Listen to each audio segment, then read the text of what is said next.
Shall we have a moment of silence, meditation, and prayers?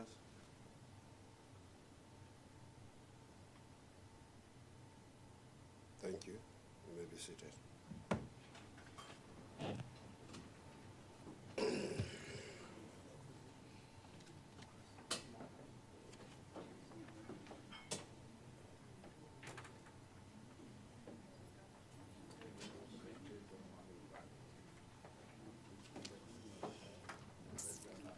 Honour members, the sitting takes place after a very long time, and we communicate to everybody on time. And I would like the Chief Whip to really explain to us exactly why the situation we have, that either members come late and then members are not here. And I would want us to make a ruling today. Can we have an explanation? Chief Whip, is there anything that you know? Why are other members not here?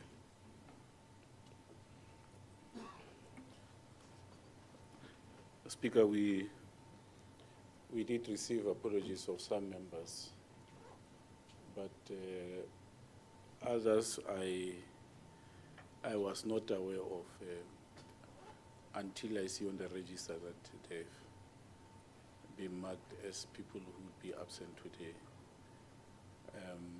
So that is the situation. Maybe one also of the things is refining the system of the Office of the Chief Whip in such a way that it becomes seamless to communication to the Speaker in terms of leave of absences of members from different political parties.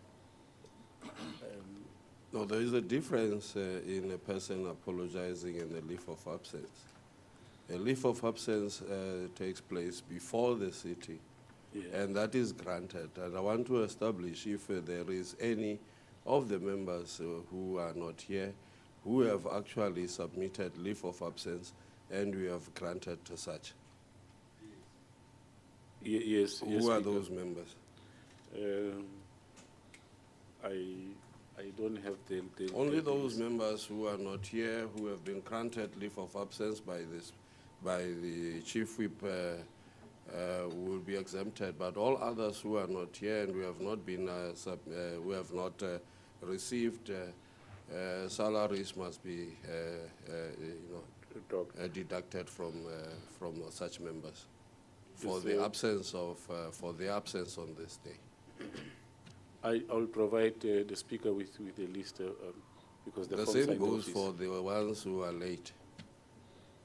Yes, the Premier had indicated that she'll be late, but also at some point she might have to leave us because of the diplomatic visits she's having today. But yes. So we will grant the Premier because the Premier would have indicated that she will be late. Have you received any other indication from any other member? Okay. Can you submit a list of those who have requested and you have granted permission, and then the rest will be dealt with accordingly?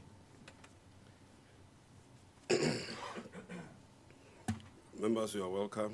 Before we proceed with statements by members of the Executive Council and members of the Legislature, I wish to remind the House of Rule 41 of the Standing Rules and Orders. Accordingly, 20 minutes will be allocated for the whole duration of statements by members of the Executive Council to raise matters pertaining to their portfolios which need to be brought to the attention of the Legislature. Statement from a member of the Executive Council must not exceed 5 minutes.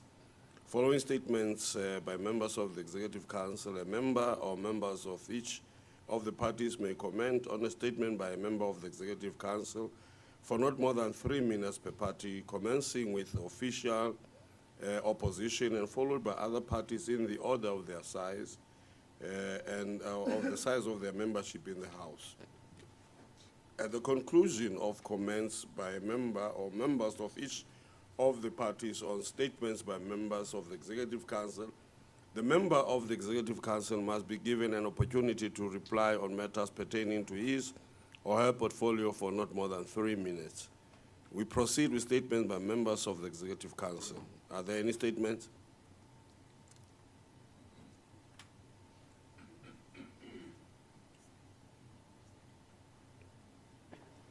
Thank you, Honorable Speaker, and good morning to the House. It's just a reminder and a clarion call that our national team continues with the FIFA World Cup. Yes, we did not start on such a positive note, but the fight that they put up in the last game, it gives us hope. So we just want to make a clarion call to say, let us continue to support our team. Let us wear our T-shirts that says we are South Africa contesting in that space. We'll remember that this is the team that after 16 years of not qualifying, we managed to make sure that this year, 2026, we find a spot and as one of the African countries that are representing our continent. So we want to wish them well in their upcoming game as they are going to but unfortunately the game will play in the AM at 3 o'clock. Thank you very much. And also we want to congratulate Cheetahs. They hosted the Africa Euro Toyota Series, which is a challenge that where 6 teams participated and they managed to win all the games. The game started on the 6th of June till the 14th of June, and our team, the Cheetahs, managed to win all the games that they played. Thank you very much. Thank you. Any comment from members? Thank you very much, Honourable Speaker. Honourable Speaker, on behalf of the Democratic Alliance, we want to concur with the Honourable MEC Safuba and congratulate and wish Bafana best of luck in the World Cup tournament. Similarly, on the sound performance of the Toyota Cheetahs, on their performance on the field, but as well as the organisation around that tournament that was world class. So congratulations to the Free State Cheetahs and best of luck to Bafana. Thank you, Speaker. Thank you. Any other Honourable MEC would like to respond? No, thank you. Before we proceed to statements by members, I wish to remind the House on the provisions of Rule 42 as the Chair of Chair is coming in terms of which the Whips Committee determined in principle that the standard time allocation for statement by members other than members of the Executive Council shall not exceed 36 minutes, with each member making a statement for 3 minutes, provided that the ANC shall have 12 minutes of statements by 4 members, provided further that the DA shall have 9 minutes of statements by 3 members, provided further that the EFF shall have 6 minutes of statements by 2 members, that the AFF plus MKP and ACT shall have 3 minutes each of the statement by members in the following sequence. ACT, no statement. MKP is not here. Freedom Front Plus. ANC. Other member.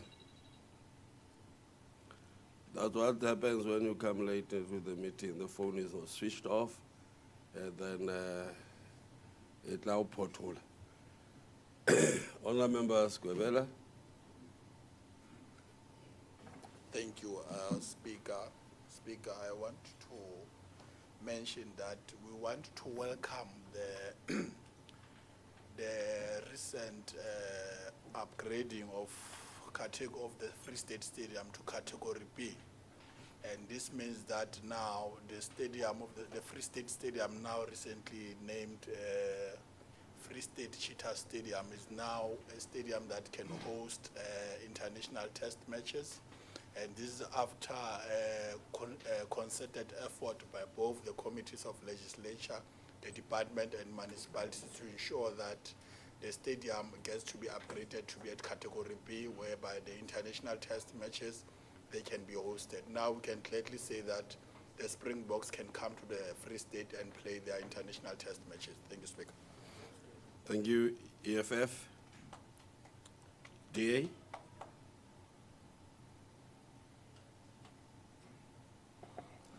No, thanks very much, Honourable Speaker.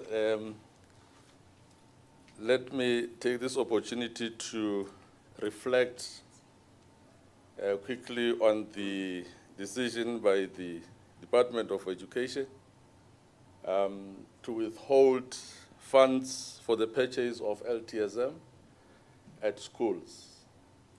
Our view as the Democratic Alliance is that SGBs and principals of schools that are not able to manage that fund properly must be taken into account.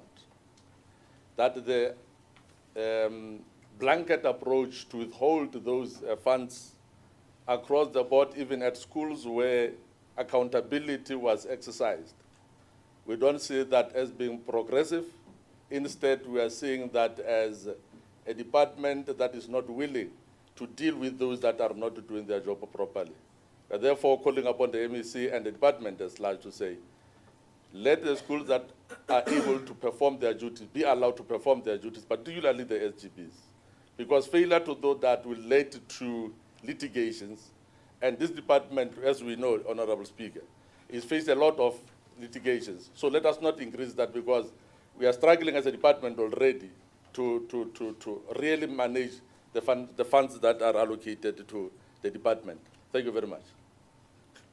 Remember, MECs, when there are issues that are raised by members, MECs will have an opportunity if they want to respond to. But I would like to finish this so that we can give MECs an opportunity. ANC?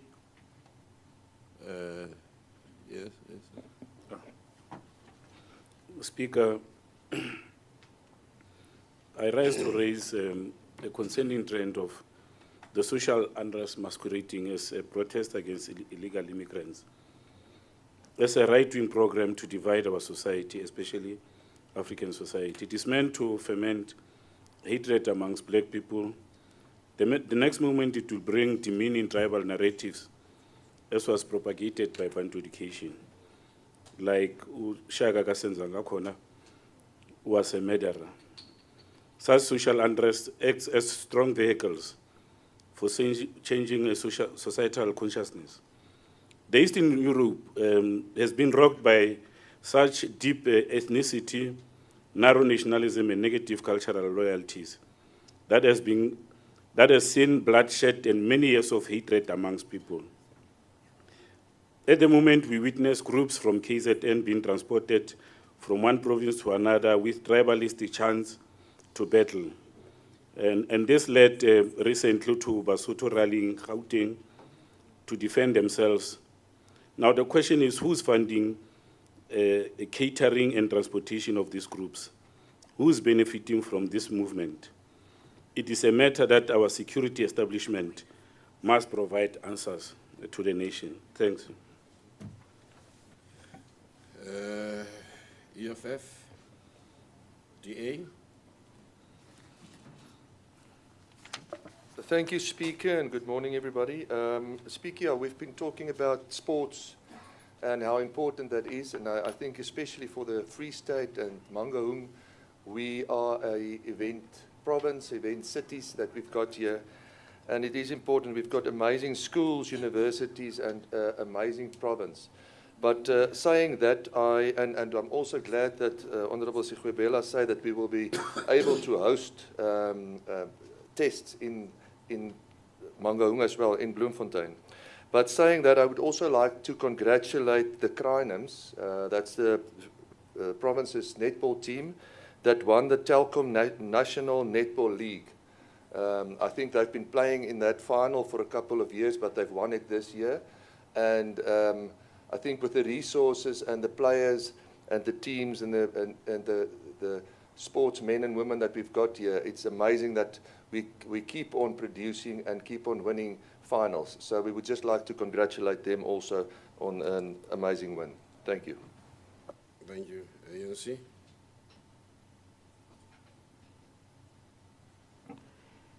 Thank you so much, Honorable Speaker. Honorable Speaker, I rise today to speak specifically about Qwaqwa district, the largest district by land, but the smallest by population, and often the last to receive attention. Speaker, Qwaqwa is the heart of Karoo. It feeds the nation through farming. It guards our water at Qwaqwa Dam and Van der Kloof dams, but it's also the district where our people carry heaviest burden of struggling with wood. Our young people leave Qwaqwa because there's no work. Farms, mechanism, small business closed, and only industry left is government grants. But Qwaqwa has potential. Solar energy project, agro-processing, tourism at Qwaqwa Dam, and wool sheep farming. But none of the above benefiting the community of Qwaqwa. People of Qwaqwa were promised solar energy projects, specifically in Betuli, nothing at happened. Therefore, Speaker, I call on the executive to declare Qwaqwa a priority district and come up with a funded Qwaqwa young and job strategy linked to the Qwaqwa Dam tourism and renewable energy. Thank you so much, Speaker. Thank you. DA? Thank you, Honorable Speaker. In a recent series of seminars, the World Bank indicated what the possible risks are going forward.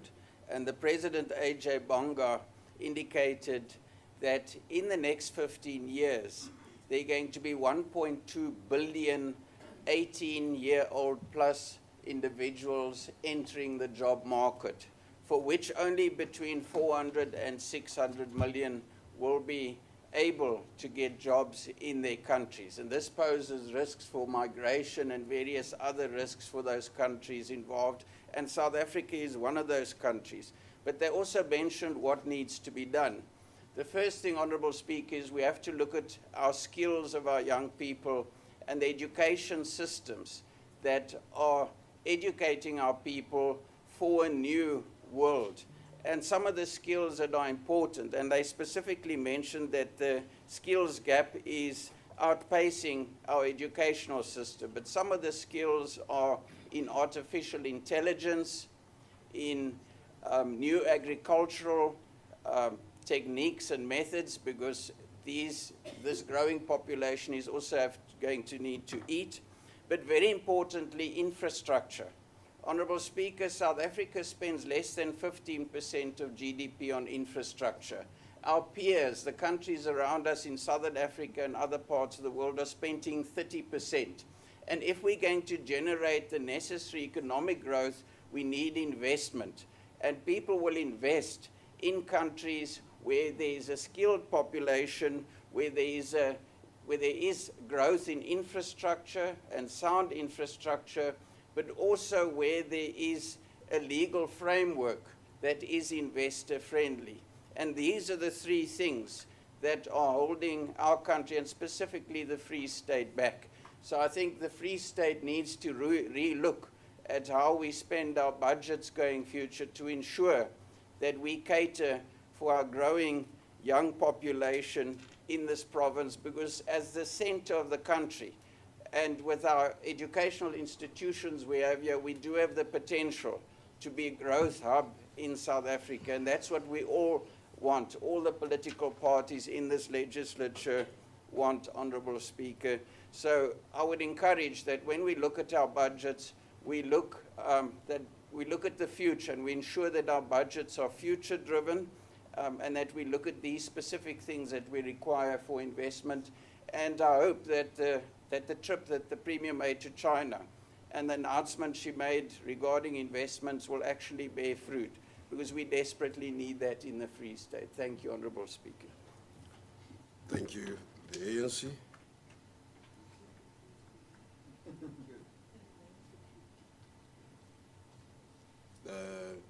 The members of the Executive Council would like to respond. It's an opportunity now. Any member would like to respond?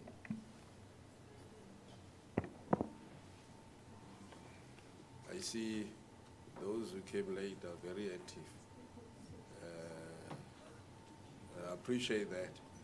Next time you must be on time. Welcome, welcome, Honorable MEC. We waited for you. Thank you very much, Yeah, we waited for Honorable you. Speaker. We waited for many very important people to come. And greetings to yourself, Honorable Speaker and honorable members. On the issue that was raised by Honorable Mokoena with regard to the withholding of allocations to schools, allocations that were meant for ITSM, I just want, Honorable Speaker, to indicate that this withdrawal is a confirmation that we are intentional about making sure that we hold our SGBs accountable. And I think this is what Honorable Mokoena also confirmed, to say that we really have to start to hold our schools and our SGBs accountable. And we also acknowledge that the majority of our schools were not using this allocation for its intended purpose. And it's only a few schools that were compliant. And we agree with you, Honorable Mokoena, that we shouldn't have applied a blanket approach to this matter. And therefore, we are already correcting the situation. Most of the schools have already been allocated what is due to them. And we are managing this process quite well. Thank you very much, Speaker. That's what I wanted to explain. Thank you. Any other MEC would like to respond? Okay. We shall now proceed with the reports from the Portfolio Committee, Agriculture, Rural Economic Development, Small Business, Sports, Arts and Culture, and they are the report of the Portfolio Committee on Agriculture, Rural Economic Development, Small Business, Sports, Arts and Culture with regard to the outbreak of foot and mouth disease in the Free State Province and the stakeholder engagement on foot and mouth disease in Maluti-a-Phofung local municipality.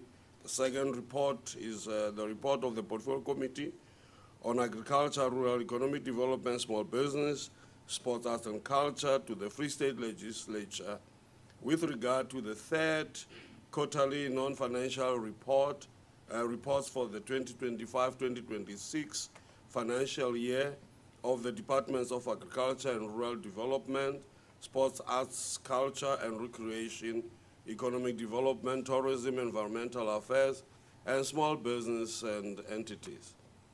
The third report is the Portfolio Committee on Agriculture, Rural Economic Development, Small Business, Sports, Arts, Culture to the Free State Legislature with regard to the second quarterly non-financial reports of the Departments of Agriculture and Rural Development, Sports, Arts, Culture and Recreation, Economic Development, Tourism and Environmental and Small Business and Entities for 2025-2026 financial year.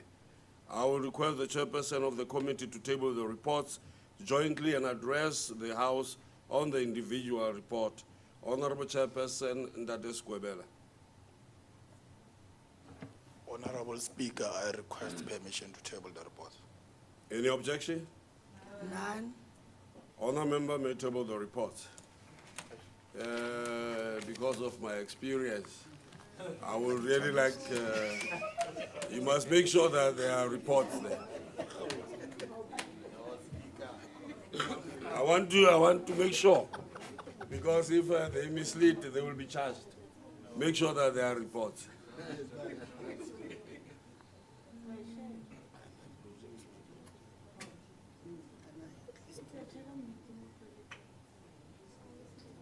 No. All right, here's the report. Thank you.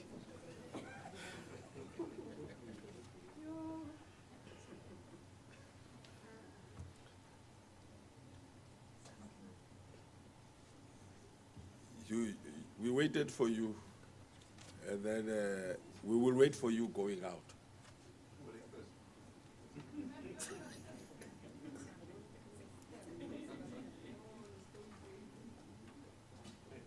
When does the honourable member propose the report to be considered? Now, Honorable Speaker. Any discussion? None. Any objection? None. Approved. Honourable member may address the House on the individual reports. Oza.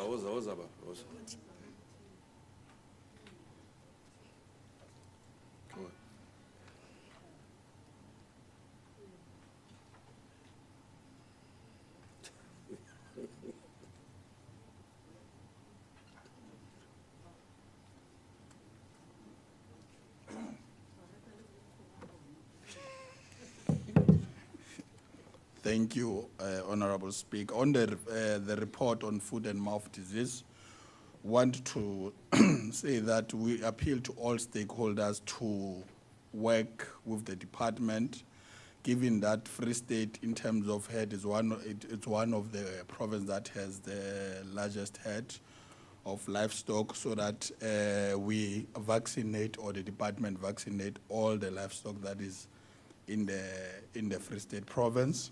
And then on the second report, it's to say that the department, and it's our appeal that the department comply with the stipulated duration of receiving the response of the committee, or for the committee on the recommendation, because this enables us to effectively play our role as the committee if we receive those responses timelessly as per the recommendation with stipulated times. This goes also to the third report to say that those recommendations within the stipulated time, the members of the executive or affected department must assist the committee to give us those responses timelessly to effectively play our oversight role. Thank you, Honorable Speaker.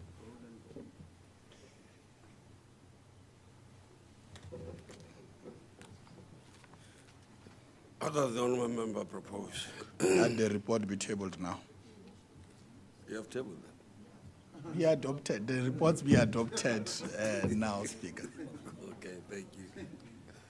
Any discussion? Any objection? Approve the report of the Portfolio Committee on Agriculture, Rural Economic Development, Small Business, Sports, Arts and Culture as tabled are adopted by the House. I hope that you have seen what is in the report as we adopt.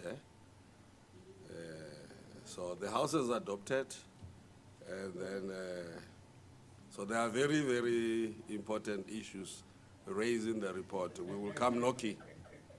So we shall now proceed with the reports from the Joint Portfolio Committees on Cooperative Governance and Office of the Premier and Agriculture, Rural Economic Development, Small Business, Sports, Arts and Culture, and Public Accounts and Finance. And they are: one, report of the Joint Portfolio Committee.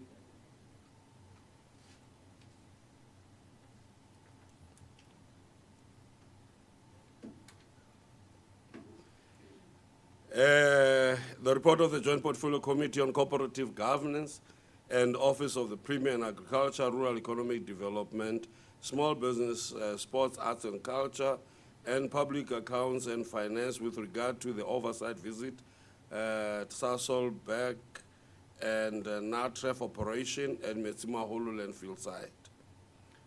The report of the Joint Portfolio Committee on Cooperative Governance and Office of the Premier and Agriculture, Rural Economic Development, Small Business, Sports, Arts and Culture, and Public Accounts and Finance with regard to the oversight visits conducted in Fezile Dabi and Legislature district. I will request the nominated co-chairperson to table the reports jointly and address the House on the individual report.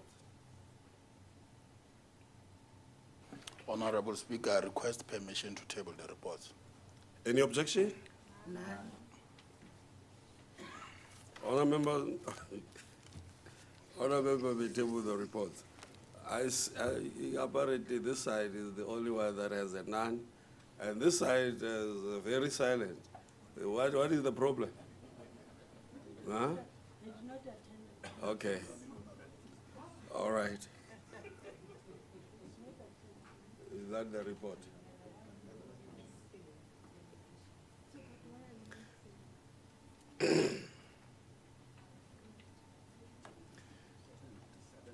When does the honourable member propose the reports to be considered? Now, Honorable Speaker. Any discussion? Any objection? Approved. Honorable Member may address the House on the individual reports. You may not say none after I approve. Honorable Member Dr. Jungle Singh. Oh.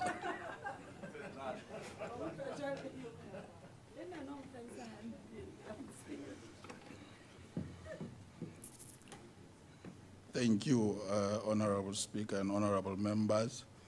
On the first report, Honorable Speaker, say that we acknowledge the work that is being done by Sasol company situated in Sasol in the Free State, and including the measures that they take to ensure that the community in Sasolburg and surrounding, they are not affected by their operation as far as environmental pollution. Second to that is to state that on the landfill sites that they must be compliant with the new amendment of Waste Act of 2013 to ensure that the waste is classified, its weight, so that all the dangerous or hazardous elements that are not supposed to be on the landfill sites are not being thrown there. So the strict and monitoring and adherence by the municipalities and the department that is responsible for the, it is therefore required to monitor that all the landfill sites across the Free State, and including that one that we have went to do oversights, they do comply with the Amendment Act of the Waste. And then on the second report, say that all the affected departments on the oversight that have been conducted both in Fazeladabi and Legislature district, the departments must comply with the duration that is stipulated to give us the responses on the recommendations of the report to effectively enable the oversight of the committee work. Thank you, Honorable Speaker. When does the member propose? That the House adopt the reports. Any discussion? Any objection? Approved. The report of the Joint Portfolio Committees on Cooperative Governance and Office of the Premier, the Agriculture, Rural and Economic Development, Small Business, Sports, Arts and Culture, and the Public Accounts and Finances tabled are adopted by the House. We shall now proceed with the report from the Joint Portfolio Committee on Public Accounts and Finance and Cooperative Governance and Office of the Premier, and it is a report of the Joint Portfolio Committee on Public Accounts and Finance and Cooperative Governance and Office of the Premier with regards to municipality financial recovery intervention plans. I will request the nominated co-chairperson to table the reports jointly and address the House on the individual reports.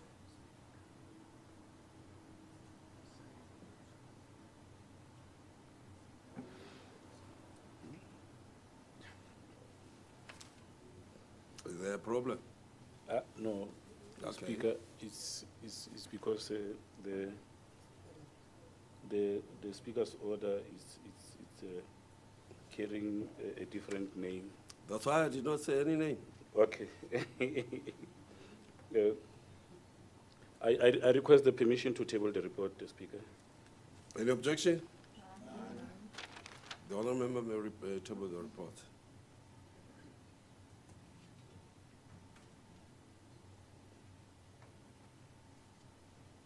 You must be very careful with that one.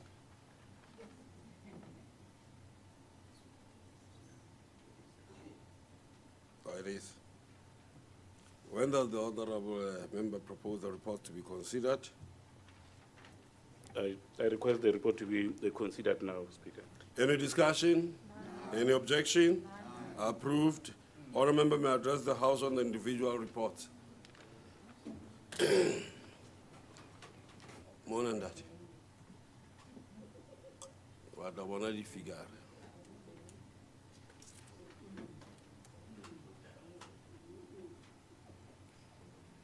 The data Bohana to Agamani official debate actually the honourable member Dibule Lomanche. Now I want to Agakwa. Honourable Speaker, That they go about potent the Reba Shoka Gamona. Lanchiata, Reba Tagaha. Yes, Honourable Member. The report pertained to the interaction that the committees had with municipalities of Nala and Machabeng on the issues of intervention, especially around the financial recovery plans in Section 139. There are definite recommendations that are carried by the report that we request the House to consider.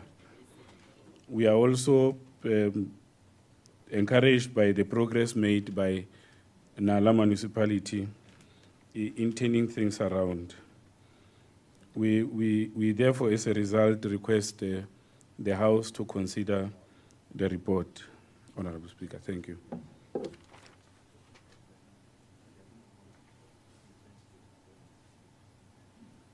What does the Honourable Member propose?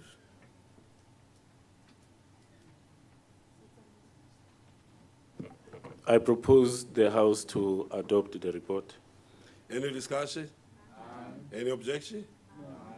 Approved. The report of the Joint Portfolio Committees on Cooperative Governance and Office of the Premier and Agriculture, Rural and Economic Development, and Small Business, Sports, Arts and Culture, and Public Accounts and Finance as tabled are adopted by the House. Before we proceed to interpellations, I wish to remind the House that this matter is regulated by Rules 45 to 48 of the Standing Rules and Orders. I also wish to inform the House that the interpellation has been circulated to all honourable members, including the relevant members of the Executive Council.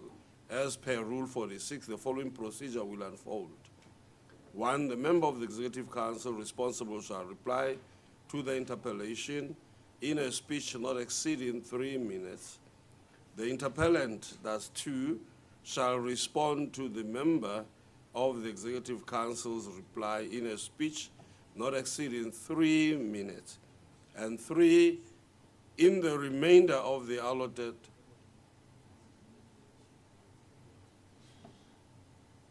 you may explain it better. Honourable Member Balula, the platform is yours. Yeah, yeah.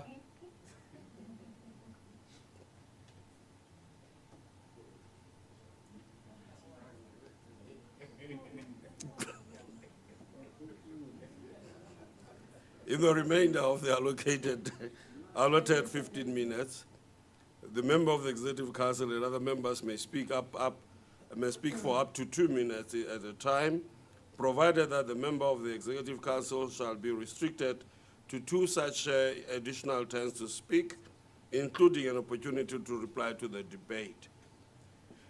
The Honourable Member MEC for Community Safety, Roads and Transport.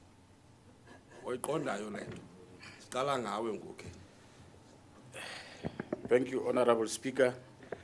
I think fundamentally there are 2 questions. The first one is with regard to the bridge in Viljoenskroon and whether or not there is a budget for that particular purpose.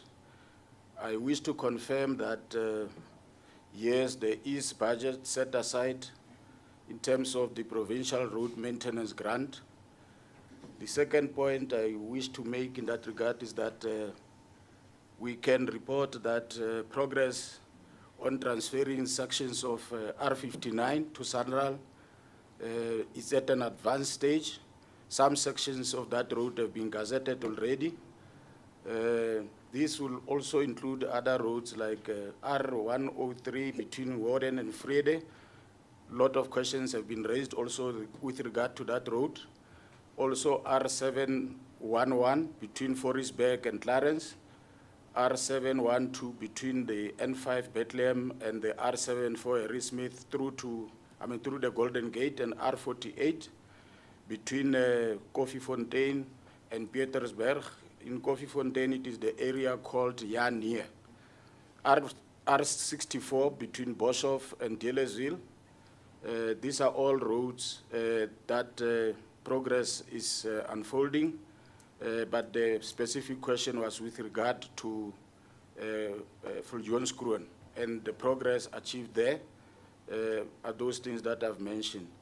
I should also confirm that due to poor performance and failure to adhere to the project timeline, the contract with the appointed contractor was subsequently terminated. We'll proceed the process of appointing a new contractor as we confirmed during the site visit, oversight visit by the committee on the 28th of May.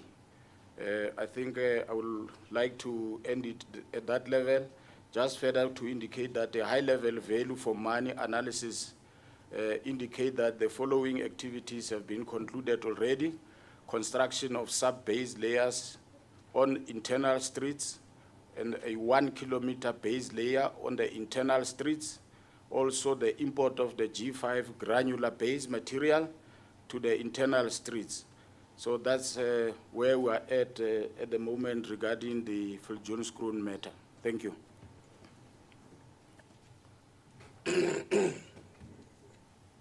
I thought that you were pulling my leg when you said you were going to answer even those that are not, you were not asked.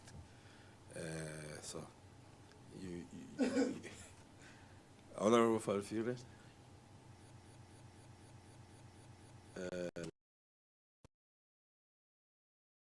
Yes, we sit here with a community that's absolutely devastating. They've been pleading and writing and requesting answers and intervention.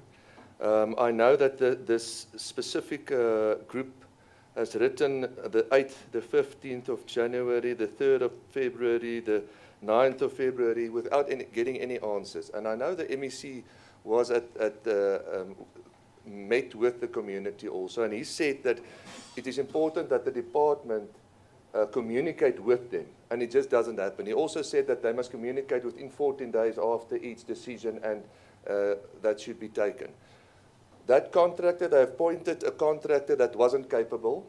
He's got an office in the Free State, but he's not from the Free State. We know that. This person is from Gauteng or somewhere else, but he's not a local person, and he's not capable. Although he's got a level 7 qualification, he didn't have the money to continue this project because the department didn't pay them. Now we sit with a town, Viljoenskroon. They can't use the bridge. The department should have addressed the first thing, the major issue, and that was the flooding on the bridge.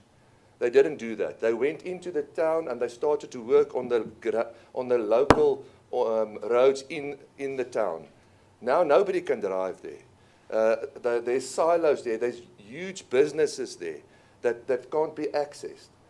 But it doesn't seem as if the department is really caring and looking after, and the MEC as well, and addressing this issue. Because now they've got rid of this company. It's now weeks again after that. The first thing the Director General then said, DDG said that it will be done in 2 weeks. Now it's 6-7 weeks later, we still haven't seen that. On the R59, the department testified that they need 5 million rand to uphold that road and maintain it till it's being transferred to Sanral. That's the question. Have the Department of Treasury or anybody made that money available for them to actually maintain the road as should be? And it was actually testified in that committee. But, Speaker, we need somebody to take responsibility. We keep on appointing. We want investigation onto this. We actually got a resolution on the previous time that was approved that the Auditor General must investigate this contract on the bridge. And we expect that to happen. And we want somebody to be held accountable, because the community cannot keep on asking and pleading. They want to contribute, actually. They are willing to give their expertise and knowledge and help to support the department, but they get nothing back. My question to the MEC is, how long? It's been gazetted. If we're talking about all those roads, how long after being gazetted will these roads be transferred to Sanral? It's important to the community, the farmers, and the people that use that road, because the department cannot do this, and they're not able to fulfill their mandate. Thank you, Speaker. Are there other honourable members who would like to debate on the interpellation on a member list? Thank you, Honourable Speaker. Through you, Speaker, Honourable MEC. I want to emphasise that the budget of roads should not be used to address social issues. And it is certainly not there to line the pockets of friends.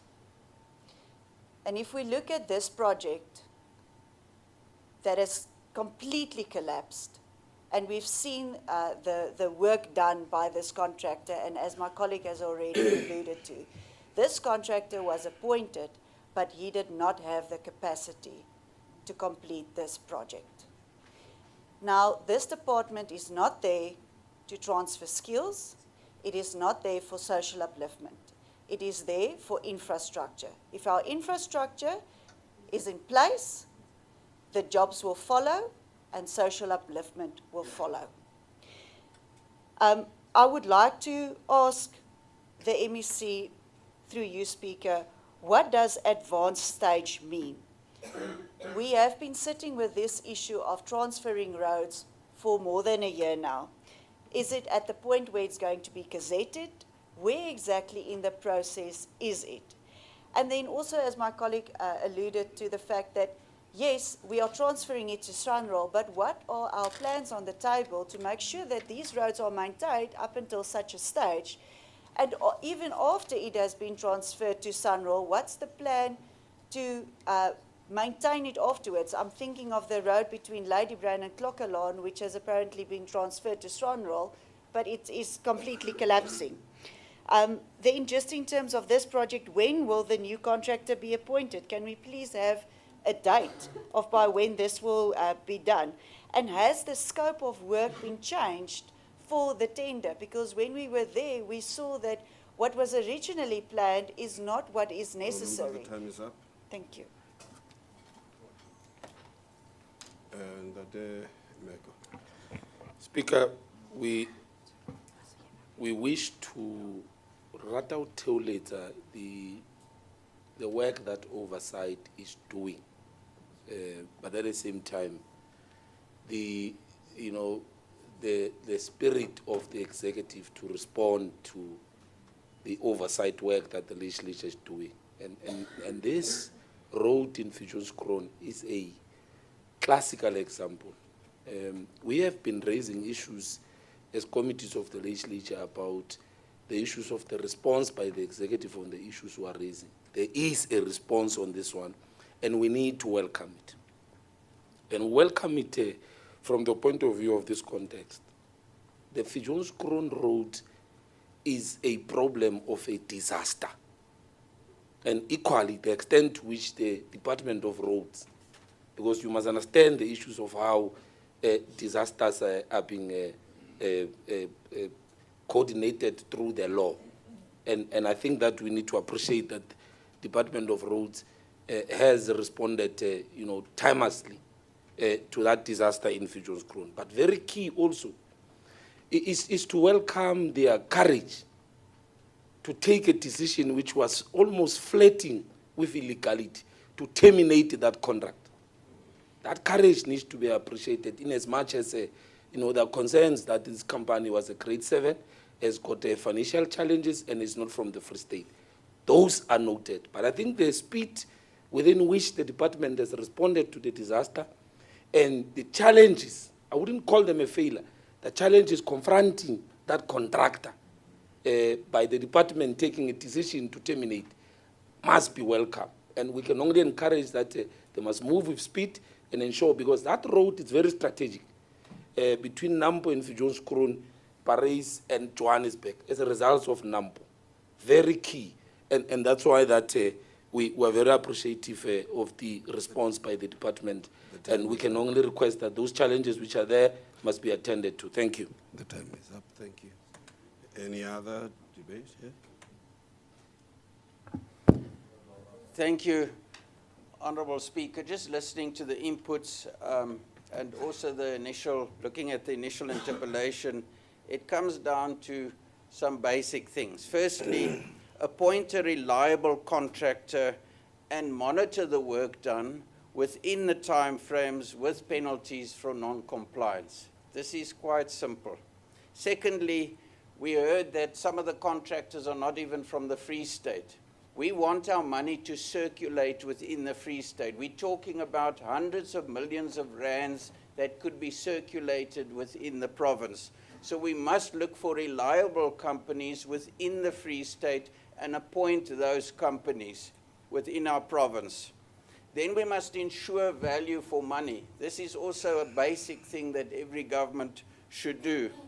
And then I heard what was said previously as well, and I have a problem with the fact that we have to terminate contracts after they're appointed. Why are we appointing these contractors in the first place that are unable to do the job if we then have to terminate the contracts afterwards?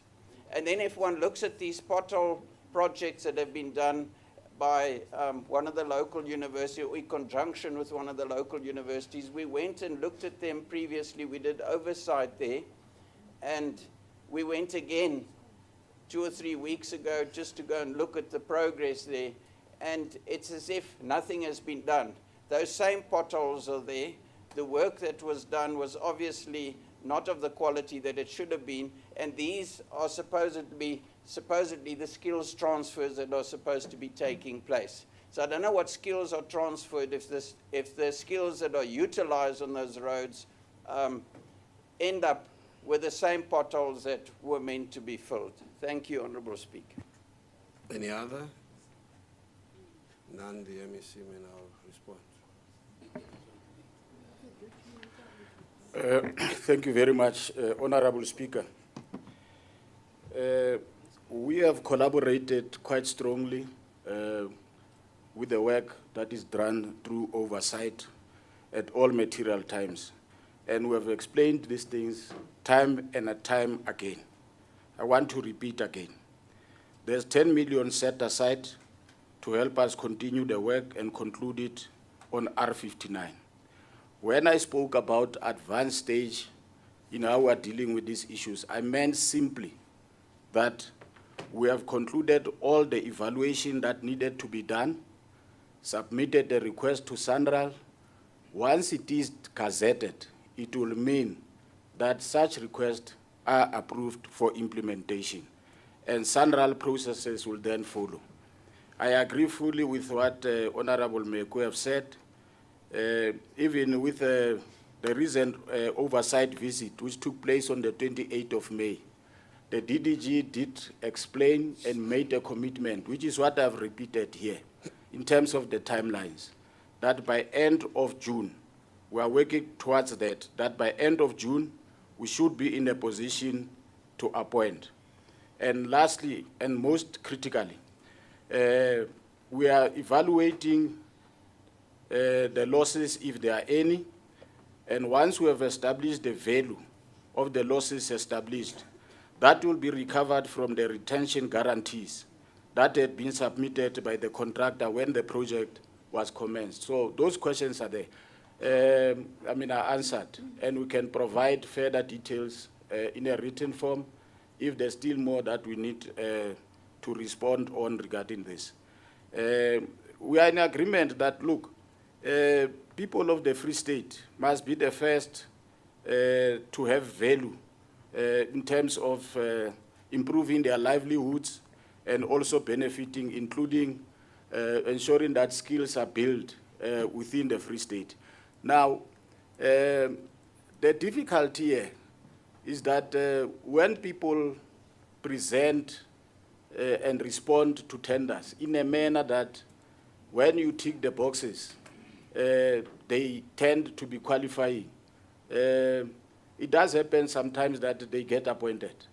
But I take the point that we need to look into our own internal systems in the entirety of the value chain to make sure that there are other additional things that we need to do, including if we can and if we should.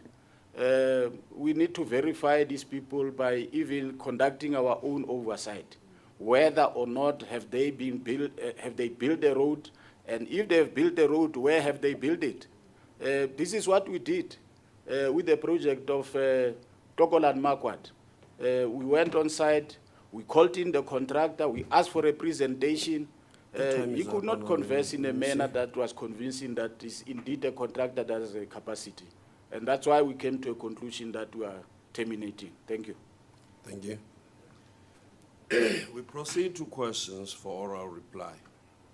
Before we proceed, I wish to inform the House that these are questions which were initially submitted for written responses between February and March 2026. They were, however, converted to oral replies in line with Rule 56 of the Standing Rules and Orders, the 10th edition. And I want to indicate that in an event that there are no MECs who are asked questions, disciplinary actions must be taken. The Honorable MEC Premier Mayor Matai may respond to question 878. Honour Speaker, I did respond to questions, and I don't know, 878. What does that mean?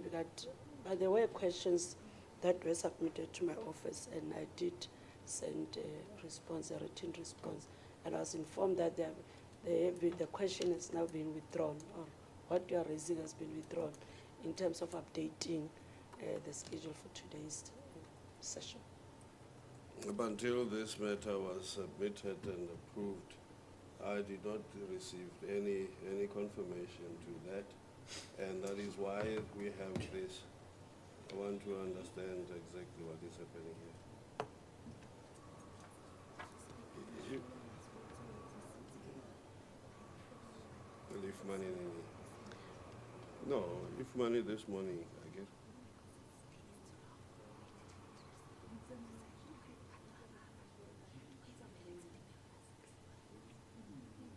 No, but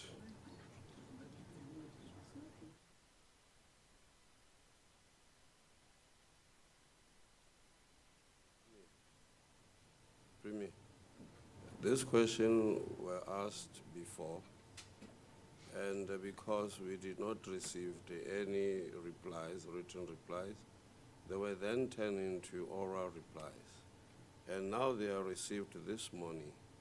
And I would like you to respond to them.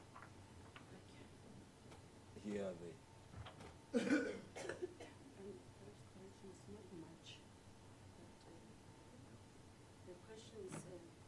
Not only between January, is that February and March? Honourable Premier, some you of will the questions correct here- that, Yeah. respond to the questions. Okay, because some of the questions here, the Speaker, refers to even the recent trips that we undertook, and those trips were in May, not necessarily in March. So I don't know whether I must go with the sequence or what you just raised on 8, what is that number? Can I start with all the questions? The responses, all of them. Okay, on question number 93, Honourable Speaker, because I don't know whether are you going You to have come question number 878.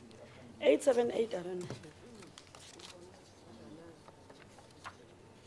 Chairperson, I don't have Can I give 87 you a chance to? I don't have 878. Yeah. We will follow up, we will deal with that. Even if you Honourable can look at Wilson. Where is it? It's not there. We'll come back to that question. Do you have it? The Honourable MEC for Finance, Economic Development, Tourism and Small Businesses, Ndadame may respond to question 889. Yes. Thank you, Honourable Speaker, and thanks for the opportunity given.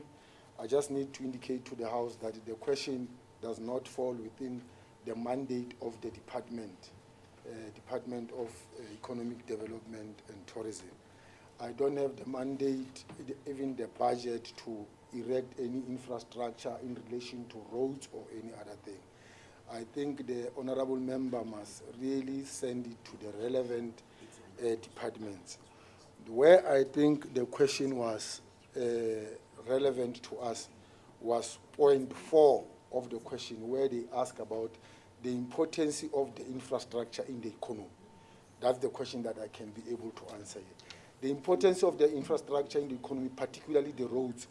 The roads are the heartbeat of the economy. It is our sincere wish that we can have roads that are viable, which contribute to the agricultural department to complete and do their work. But unfortunately, it is not within my mandate, the issue of roads. But the impact is that it has a very positive impact if roads are viable and roads are being tarred. Thank you. Or graveled. Thank you. Thank you, Speaker. Yes, thank you, MEC. I agree with you. It should have be sent to agriculture. I think it's a very important, and I know the MEC of Public Works were also at that meeting where the Minister of Public Works indicated on these rural or roads that will be identified. And I think it's important because more than one department can actually tap into this and be part of it.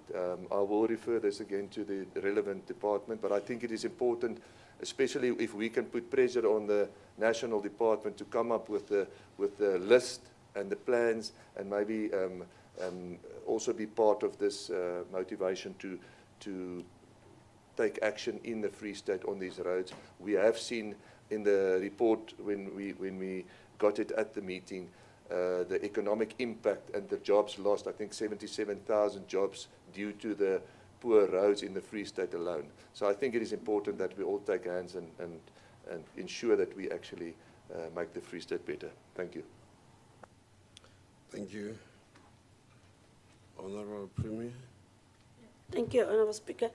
Indeed, I've just been shown the question now, Honourable Speaker, and indeed there has been an omission from the responses that I submitted. I therefore take responsibility that by the end of business day today, it will be added to the responses, just an omission. They responded to all other questions except that one, as it also involved other departments, because it's all about the trips that we're undertaking. So I'll make sure that we attend to it. My apologies to you, Speaker. Honourable Member Jankosen. Honourable Speaker, we're not fond of omissions in this legislature because this is a question that goes back quite a long time. So we actually want a reply, so we accept that the Premier said that she will submit it by the end of the day, but the discretion for punitive measures lies with the Chair. Thank you. Okay. Uvile ukuthi amandla okubetha umuntu ahleli apha kum. Okay. Uzawubethakala ke. Honourable MEC for Cooperative Governance, Traditional Affairs and Human Settlements, Dade Mokoena. Chief Whip, did you give grant permission? No, Speaker. Thank you. We will refer the matter to the relevant committee.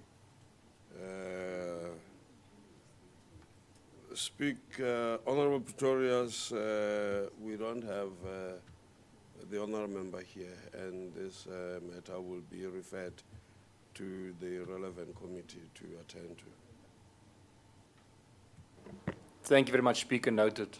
Thank you. Honourable Member Ndade Mahlati, you will respond to question 909.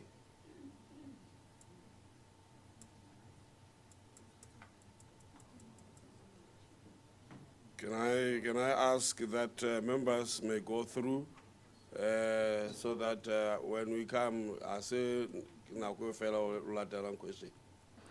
Honourable Speaker, just on a point of clarity, I note the previous question 905 was directed to Honourable Manche, Department of Public Works and Infrastructure, not Mokoena. I was a bit Just want to make sure that we're on the same page. The previous question, it was not directed to Honourable Mokoena, it's to DPWI. And there's a problem here. There's a problem here. The legislature says it is referred to Ndade Mokoena. So it was referred to Honorable Manje. Chairperson, if I may, it relates to the Tromsburg Special Needs School, to the best of my knowledge, that is being built by the Department of Public Works and Infrastructure. Thank you, Speaker. Honorable Manje.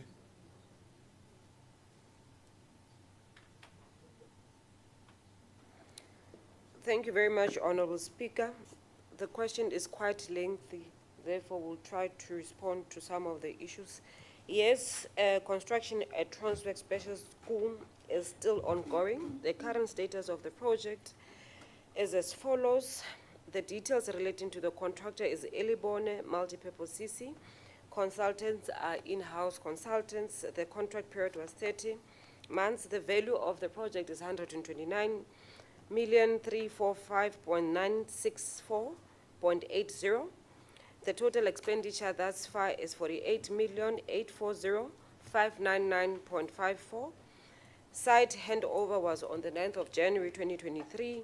Original completion of the project was supposed to be the 31st of July 2025. Adjusted completion is the 11th of May 2026. Project progress at the moment is 39%. The project is currently behind schedule. This original completion date was the 31st of July 2025 was not met, and the contract period was subsequently extended to the adjusted period.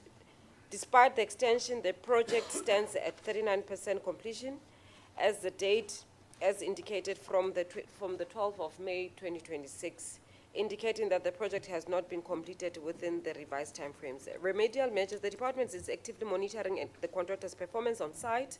Should the contractor continue to demonstrate non-performance, the department will take appropriate contractual action in line with the obligations under the relevant conditions, Chair.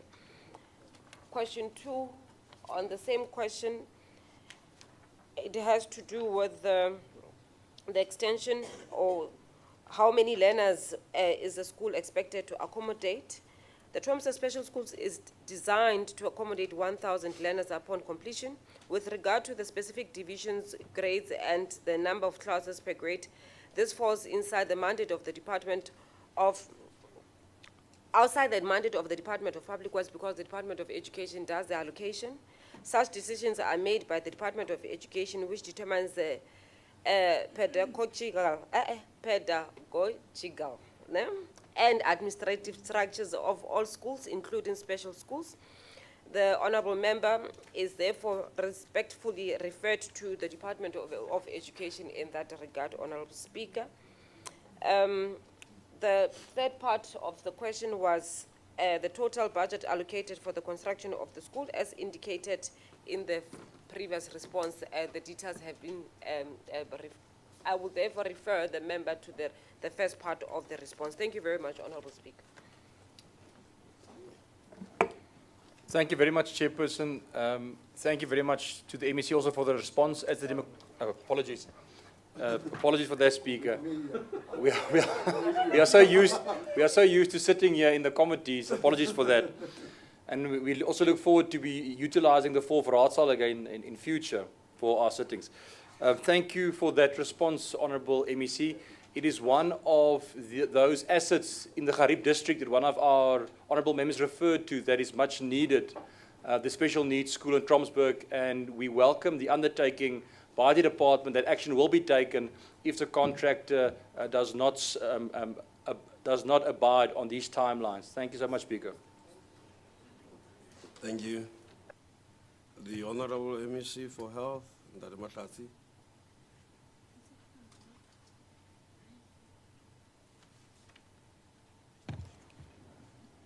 Honourable Speaker, thank you very much. Greetings to the honourable members and the House at large. The question that I stand to respond to is question 909, posed by Honourable Maswewu. And according to our record, Speaker, the question was responded to. But I'm ready to provide an answer. The question was broken into sub-questions, and let me deal with them. Firstly, the question is with regard to the appointment and fraudulent background of the Chief Executive Officer at Senorita Ndabati Hospital. And the first question, what recruitment process did the department follow regarding the appointment of Mr. Zumani?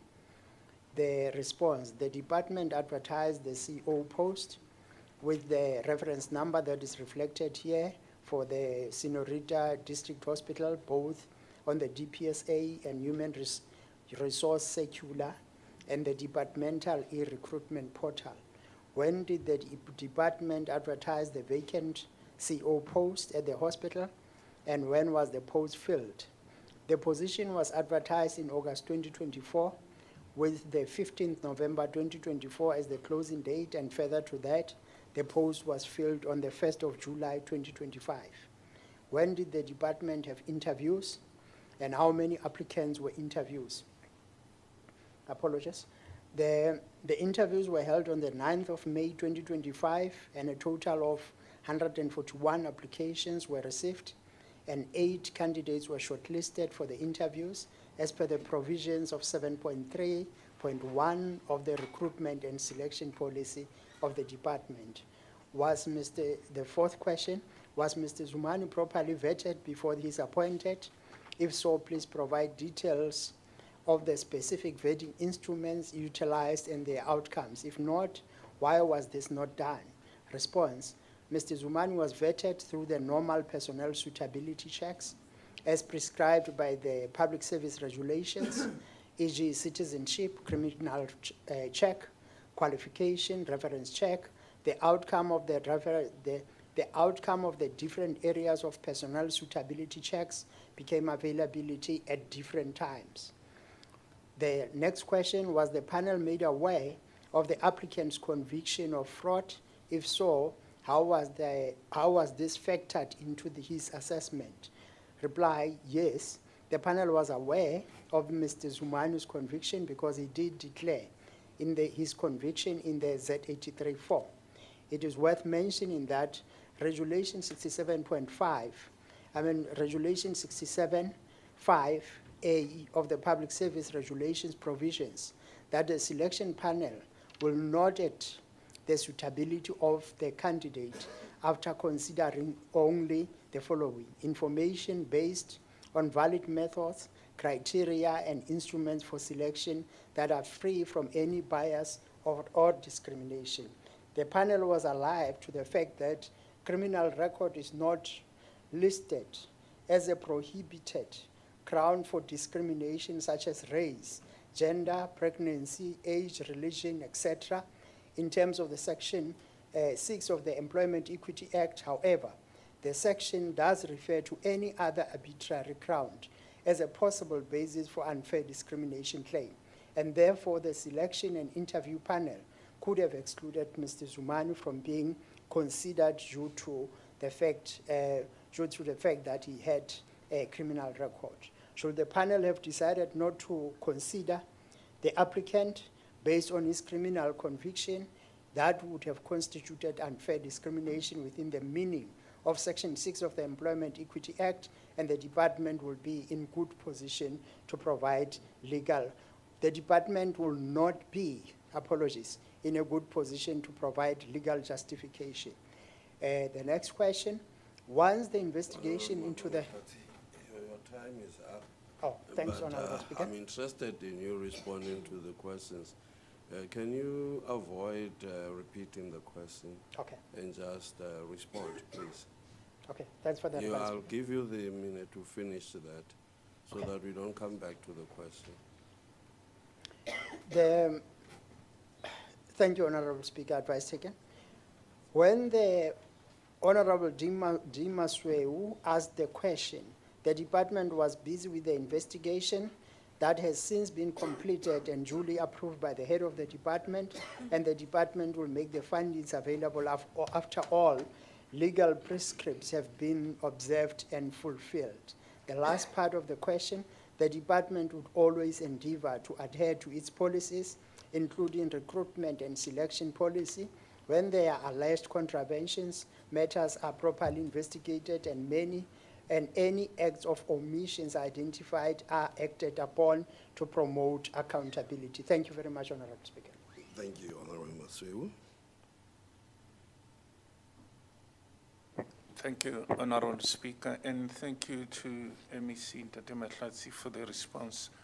But I just want to request that the report that was being conducted, if it could be made available as soon as possible.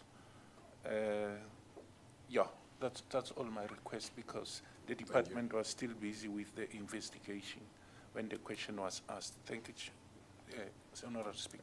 Thank you. The Honorable MEC for Economic Development, Tourism and Small Business, Ntate Makume, may respond to question 924. Yebo.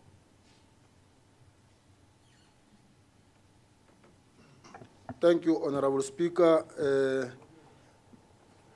I'm going to upfront apologize to Honorable Member Leach that she could not get them on time. Most of her questions have been answered in an Excel application, so it's going to be difficult for me to give you the exact figures, but they are here. I can present to you after this in the House. But the first question, between June 2025 to 2026 May, the accumulation is at 930,410 and 87 cents, which is the employee costs. On monthly basis, it's at 726,537.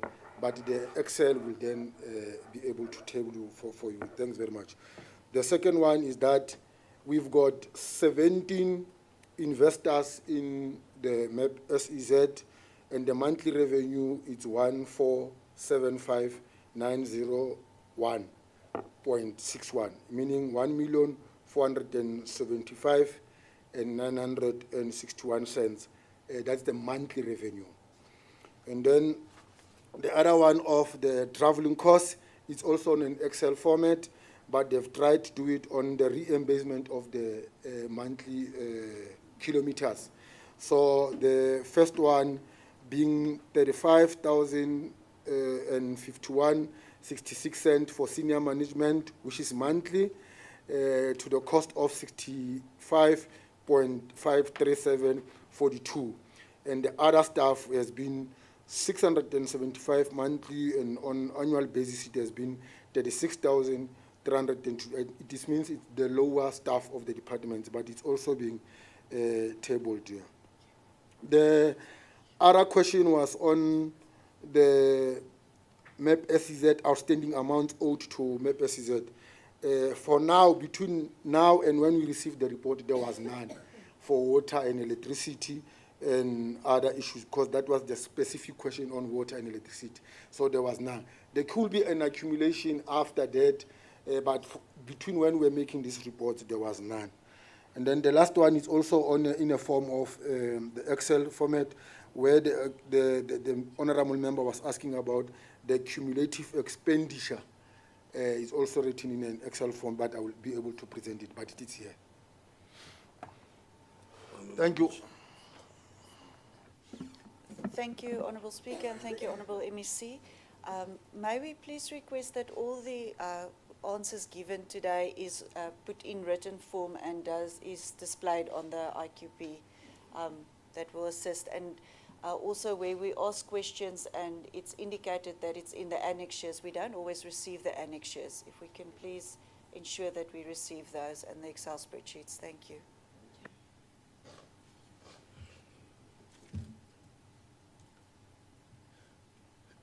Honorable Member MEC, you are busy vandaag. Ntate Makume 932. 925. Nagere 932. Wena ore 925. 932. We got our 925. 932. I don't have 932.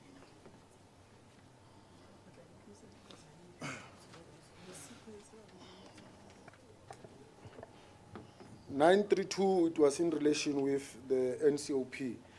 Honorable Member Van Vuuren is the one who asked the question. Number one is that there has been an audit action plan supporting the program appointed municipal finance expects around the 1st of November 2025.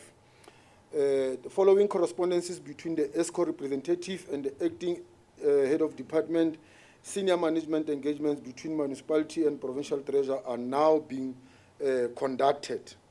During the audit action plan forum, it was found that minimal progress was made related to the implementation of corrective action. Supporting documentation is not adequately maintained, and reconciliations are not performed on regular basis, indicating weaknesses in the internal controls resulting from capacity constraints. This is what is happening in Masilonyana municipality. The issue of the general valuation role. During 2025, the municipality has been repeatedly trained on site on the reconciliation of the general valuation role to billing and the setting cost reflective tariffs. The dates are as follows. On the 25th of April, there was a training, 17 July, follow-up, and the 7th of August 2024. All this training happened during 2024. Further engagements are also held during the quarterly revenue management forums, various revenue-related aspects, and revenue-specific training, including credit control.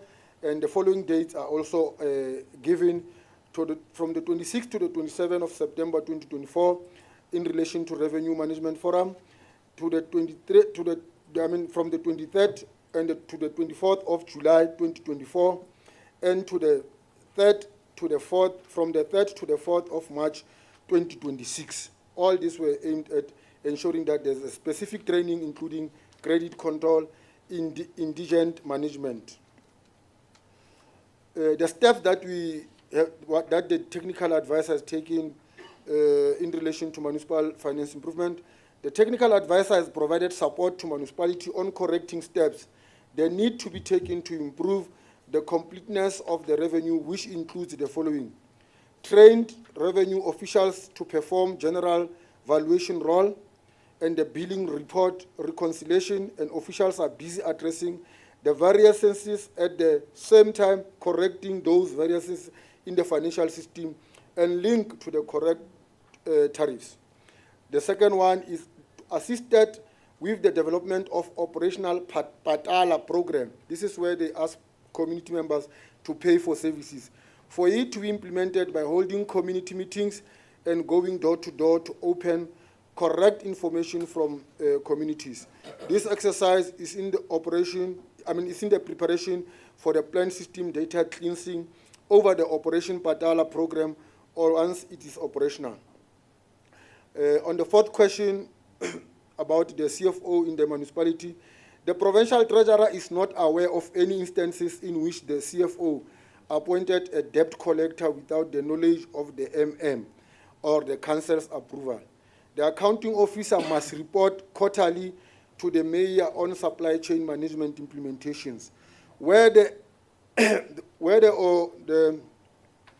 AO identifies the supply chain prescripts were not followed, consequence management steps are required to be followed in terms of the financial misconduct provisions of the MFMA. Question number 5, any steps? The Free State Department of Corporate Governance and Traditional Affairs has made undertakings in relation to this matter and may provide the appropriate responses. Those were the questions that were sent to us. Thank you.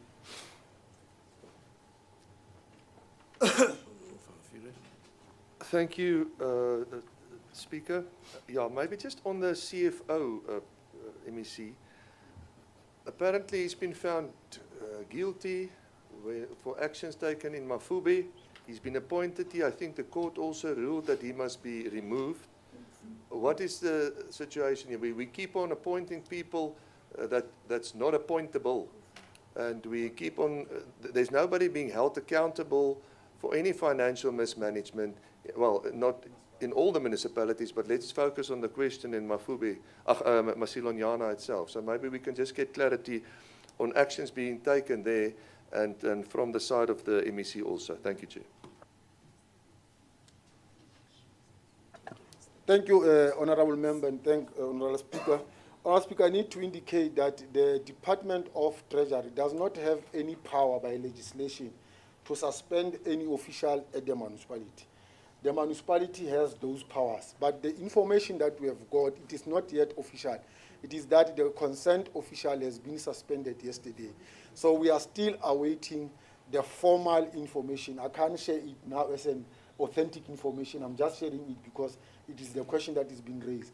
But the powers that do not lie with us as the department.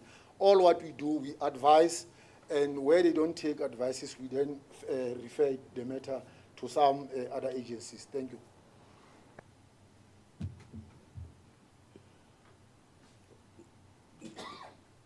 Thank you, Speaker. We take note. Thank you. Thank you.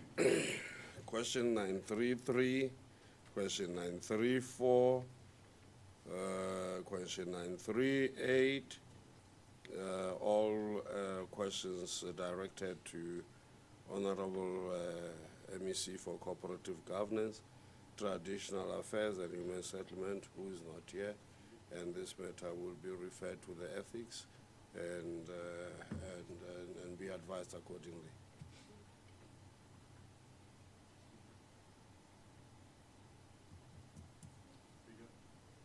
Yes, ma'am. Thank you, Speaker. May I please rise on a point of honor on this matter?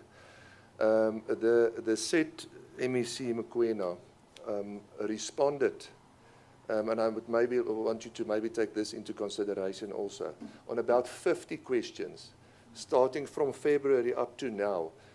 In his response, the only thing he said is, I've referred this to the relevant municipality and awaiting answer. That's it, on all of them. The same answer on all of those questions. I mean, it's difficult for us to do, and I mean, some of them were asked in February, not now. Just thank you, Speaker. The Ethics Committee would attend to the matter, and the House will be informed of the decision thereafter. And it will take into consideration all the issues that are raised and the responses. Honorable Premier, you may respond to question 947. Honourable Speaker, as indicated, when you look at some of the responses, I don't think they really refer to 947. And I would really request that it be deferred. Those two questions will be responded to by Business Day today. When you go to my responses, you can see that they've responded on bursaries, except that question only. Honorable Van Vuren, the Honorable Premier is undertaking to respond to the questions by end of business today. Sorry, Honourable Speaker, I heard you saying Honourable Van Vuren. I have a standard response to this, same as the previous one, Honourable Speaker. Thank you. Thank you. I wish to inform the House that the following questions were initially submitted for written response between April and June 2026 because they were not responded to within 10 working days of the House in line with Rule 5(6) of the standing rules and orders. That they are converted to oral replies in line with the same rule. The Honorable MEC for Public Works and Infrastructure may respond to question 42. Thank you very much, Honourable Speaker. The list has then been submitted to the Legislature, Honourable Speaker, because the question was about we provide a list of buildings that are falling within the department in the Metro Municipality. The list has been submitted, Honourable Speaker. The second part was the description of the buildings. Even that part is part of the spreadsheet that has been sent to the Legislature. Thank you very much, Honourable Speaker. Honourable Member Leach. Thank you, Honourable Speaker. Thank you, Honourable MEC. If the Honourable MEC indicates that it's been sent to the Legislature, can we perhaps get an indication of which office, and because we haven't received it? Could maybe indicate to us. May I indicate that, as I said earlier, the question was submitted for written reply and after the dates that pass without a response, they are now here for oral reply. And the MEC may orally reply. Honorable Speaker, our response is that is a long list of number of buildings which we are more than welcome to, and we must sincerely apologize first to the legislature, but we will submit today, maybe after the seating, to Honorable Leach in relation to the actual question. But the list is a very long list of all the buildings that we have in Manga, including the description of what they are used for. Thank you very much, Honorable Speaker. Do we have the report? Huh? Honorable MEC, who in the legislature has actually received the report? The relevant person is here and has not received the report. Honorable Speaker, I will follow up with the office because that's the information that was given by the office, because I would not personally send the document to the legislature myself, but I will also make an undertaking that immediately after this particular sitting, I will resend myself if I have to the legislature. Thank you very much. Can you establish first, because you have stated here that they were sent. Can you go out and establish exactly who these reports were sent to? We'll do so, Honorable Speaker.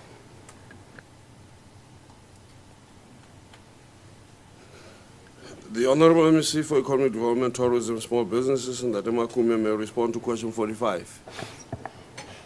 Thank you, Honorable Speaker. The answer to Honorable Pretorius. The Provincial Treasury does not directly manage the contracts between departments and service providers. But what we do, we monitor the work that they are doing. The contract is between the department that is serving together with the service provider. We don't manage that one. It is their responsibility. What we do, we monitor because we are the one who gives out the cents. The second one is that the Treasury is primarily, we play a role of advisory and facilitation between the departments and the service provider with a focus on financial oversight. Our issue is that whether the cents have been spent correctly or not, we don't come as an intervening department, but we advise the department that in terms of what you say the progress of the report is, and in terms of what we are seeing from the financial books, they don't reconcile. That's the work that we are doing as the department. On the second question, the project feasibility studies. Feasibility studies are specialized technical function undertaken by built environment professionals. The Provincial Treasury does not provide direct feasibility study services as it does not currently have the specialized professional resources required for this function, and the nature and the volume of the work does not justify the recruitment of professional registered personnel for this purpose. On the procurement and supply chain management, the department are required to, all the departments are required to comply with the legislative requirements issued by the National Treasury, of which the Provincial Treasury plays an oversight role through monitoring and reporting in terms of non-compliance to the supply chain prescripts. The departments are required to submit to national and provincial treasuries and upload their procurement plans of specific financial year on the National Treasury website, what we call the e-tender portal. The Provincial Treasury will play a monitoring role of the procurement plan and report to the relevant AOs and the AAs, respectively, on the relevant platforms. The reporting of the Provincial Treasury will be outlining the supply chain management and the procurement processes followed when bids are advertised according to their procurement plans. On the contract oversight, the prescript required the departments to report contract variations or expansions in excess of the 15% for the goods and 20% for the construction-related projects. The Provincial Treasury assess such variations and expansions and provide the AOs or the AAs with their findings and recommendations. Site visits will be conducted by the infrastructure technical team within the provincial treasury for the due diligence purposes. The departments are required to report non-performance of service providers to the provincial treasury after their assessment. So they do the assessment first as the department and then report to us. And the national treasury is the relevant authority to restrict companies. We don't have the power to restrict, because the question was also about whether can we restrict companies not to do. We don't have those powers. The only power, it lies with the national department.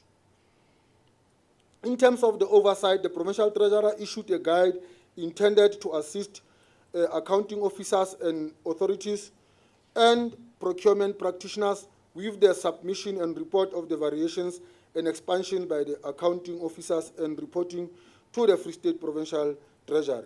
The Provincial Treasury will conduct an assessment and provide the findings to the relevant authority or the relevant, AOs. The Provincial Treasury, in relation to expenditure monitoring, assess infrastructure expenditure performance on a monthly and quarterly basis and makes recommendation to address inefficiencies and improve spending performances. And this is done this way. Number one, the infrastructure reporting model. Number two, quarterly infrastructure performance reviews, which are chaired by the MEC responsible, and all infrastructure departments attend with their respective MEC. And I need to really pass my message of appreciation to all the executive authorities present here and those who are not. They have been adhering to the request of appearing before ourselves in relation to this, knowing that it's a legislative matter, not an issue that we are just doing it. The Provincial Media Term Expenditure Committee meetings, the expenditure reports presented to forum and heads of the departments, and lastly, expenditure reports presented to the legislature committees. And I want to thank the portfolio committees that have always holding us accountable. I've always emphasized that it is one area that we really need to treat it with care. And then the last question was whether the Provincial Treasury developed any framework or intervention plan to address recurring delays on an infrastructure implementation. Provincial Treasury has not developed a separate provincial framework, as National Treasury has already issued a framework to address recurring challenges in infrastructure planning and delivery, including Instruction Note 3 of 2019/2020. The role of the Provincial Treasury is to, 1, promote institutionalization and compliance with the applicable framework, and to conduct capacity building and initiatives to support implementation. Implementation has, however, been constrained by human resource capacities challenges within many of our infrastructure units. Thank you, Honorable Speaker. Those are the answers to the questions. Thank you very much, Honorable Speaker, and thank you very much, Honorable MEC. Honorable Speaker, this question was asked and developed following the PFMA report of the Auditor General that identified one of the main concerns in the Free State Province, all of the departments, contract management on infrastructure projects, and especially the project feasibility studies that need to be undertaken, and that is a red flag that has been raised. So this question, and thank you for the answer, and it has been answered fully. I would also like it in writing. But just to stress, many of the questions, or most, or if not all questions asked by honourable members of the opposition are actually framed based on us wanting to get the departments working and to actually have better outcomes and better service delivery and better programs in the province. And this is where this question comes from, out of the Auditor General's report. Thank you, Chair. Thank you. Honourable MEC, question 46. No. You don't respond. I don't. Okay. Question 46, again by Honourable Member Pretorius. This question was also based on the infrastructure oversight. The Provincial Treasury's Infrastructure Oversight Unit derives its mandate from Section 18(1)(c) of the PFMA and is primarily responsible for promoting the effective use of resources through financial oversight of infrastructure expenditure. Its focus is on expenditure monitoring and oversight of resource utilization.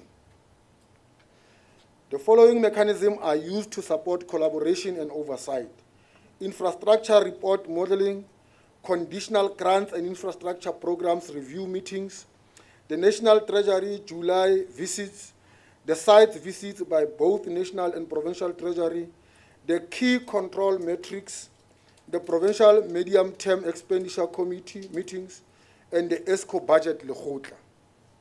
On question number 3, which was also about the proactive audits or reviews of the department infrastructure projects, the answer here is no. The Infrastructure Oversight Unit has not conducted the pre-bid audits, or what people we call it the probit test.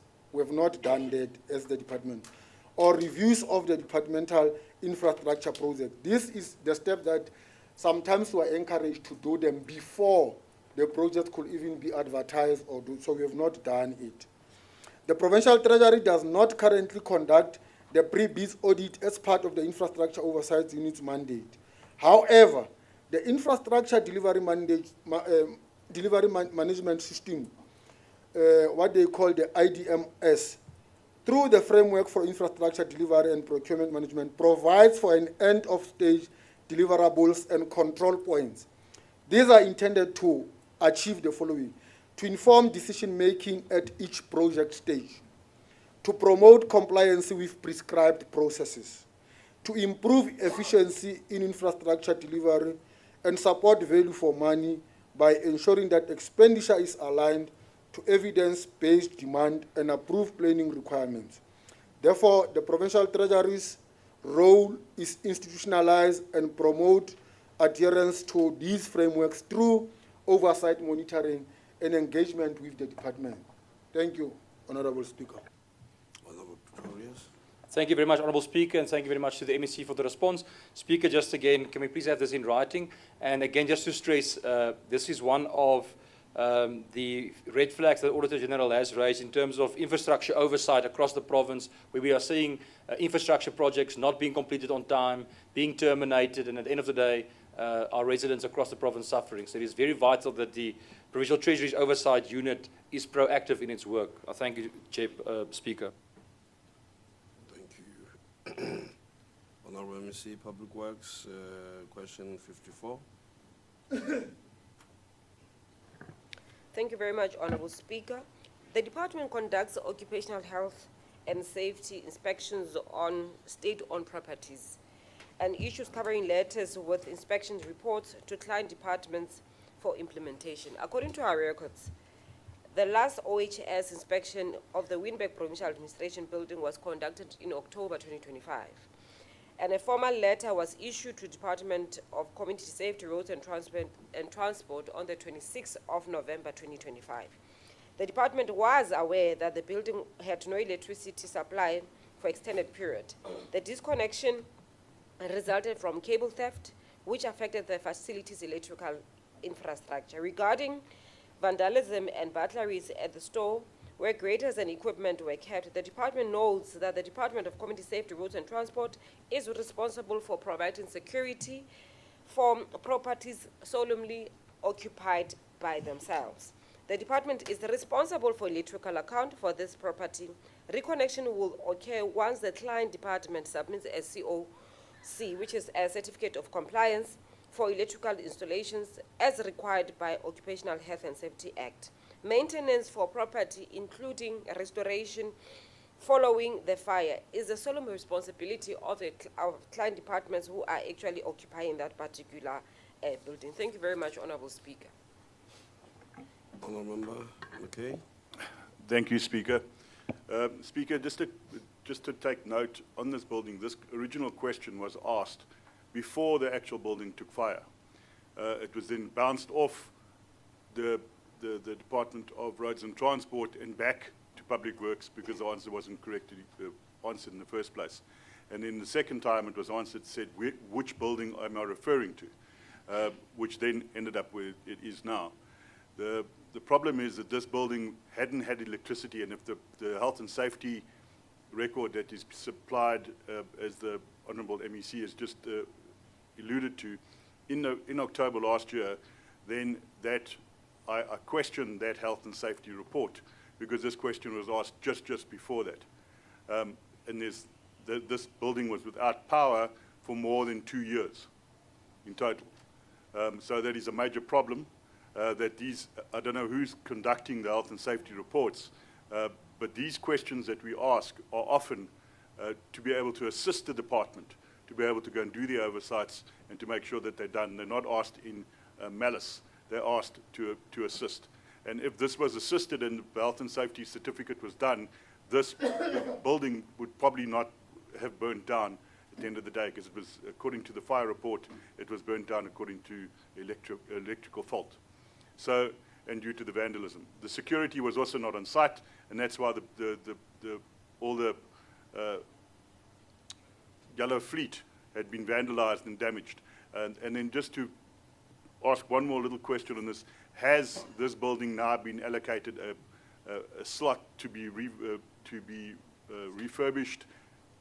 Is there any project going on, or is it just still standing there in ashes? Thank you, Speaker. Honourable Speaker, it is a common cause, and even during our portfolio committee meetings, we've been explaining this particular aspect over and over and over again, that where a department has been allocated a building, they are solemnly responsible for maintenance, they are solemnly responsible for security, because they are the solemn responsible department or a client department allocated for that particular building.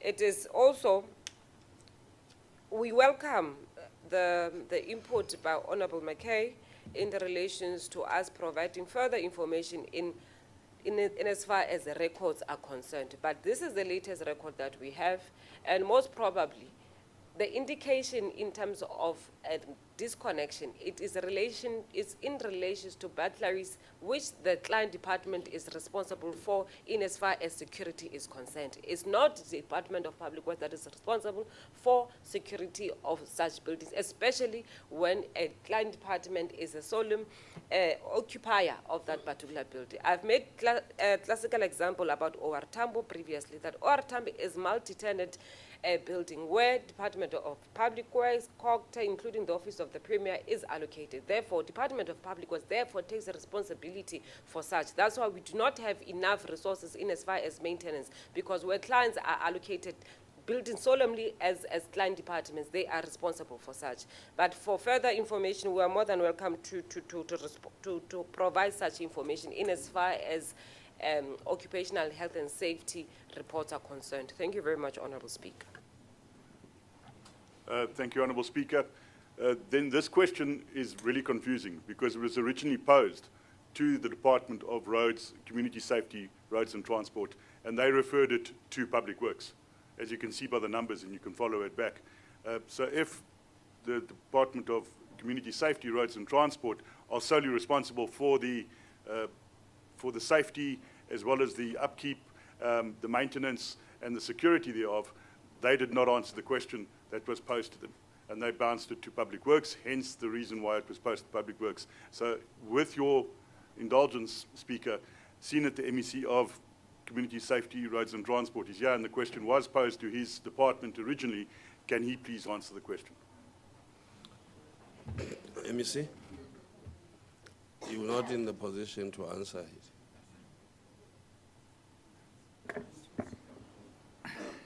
Thank you, Honourable Speaker. Yes, I'm definitely not in a position to answer. Okay.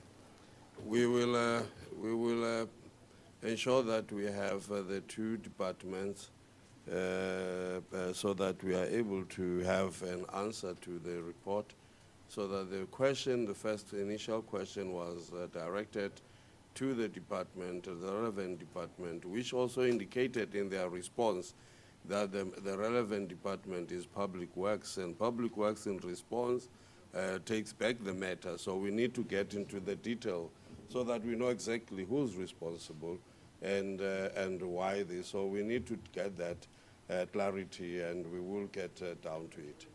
Thank you. Thank you, Speaker. Noted.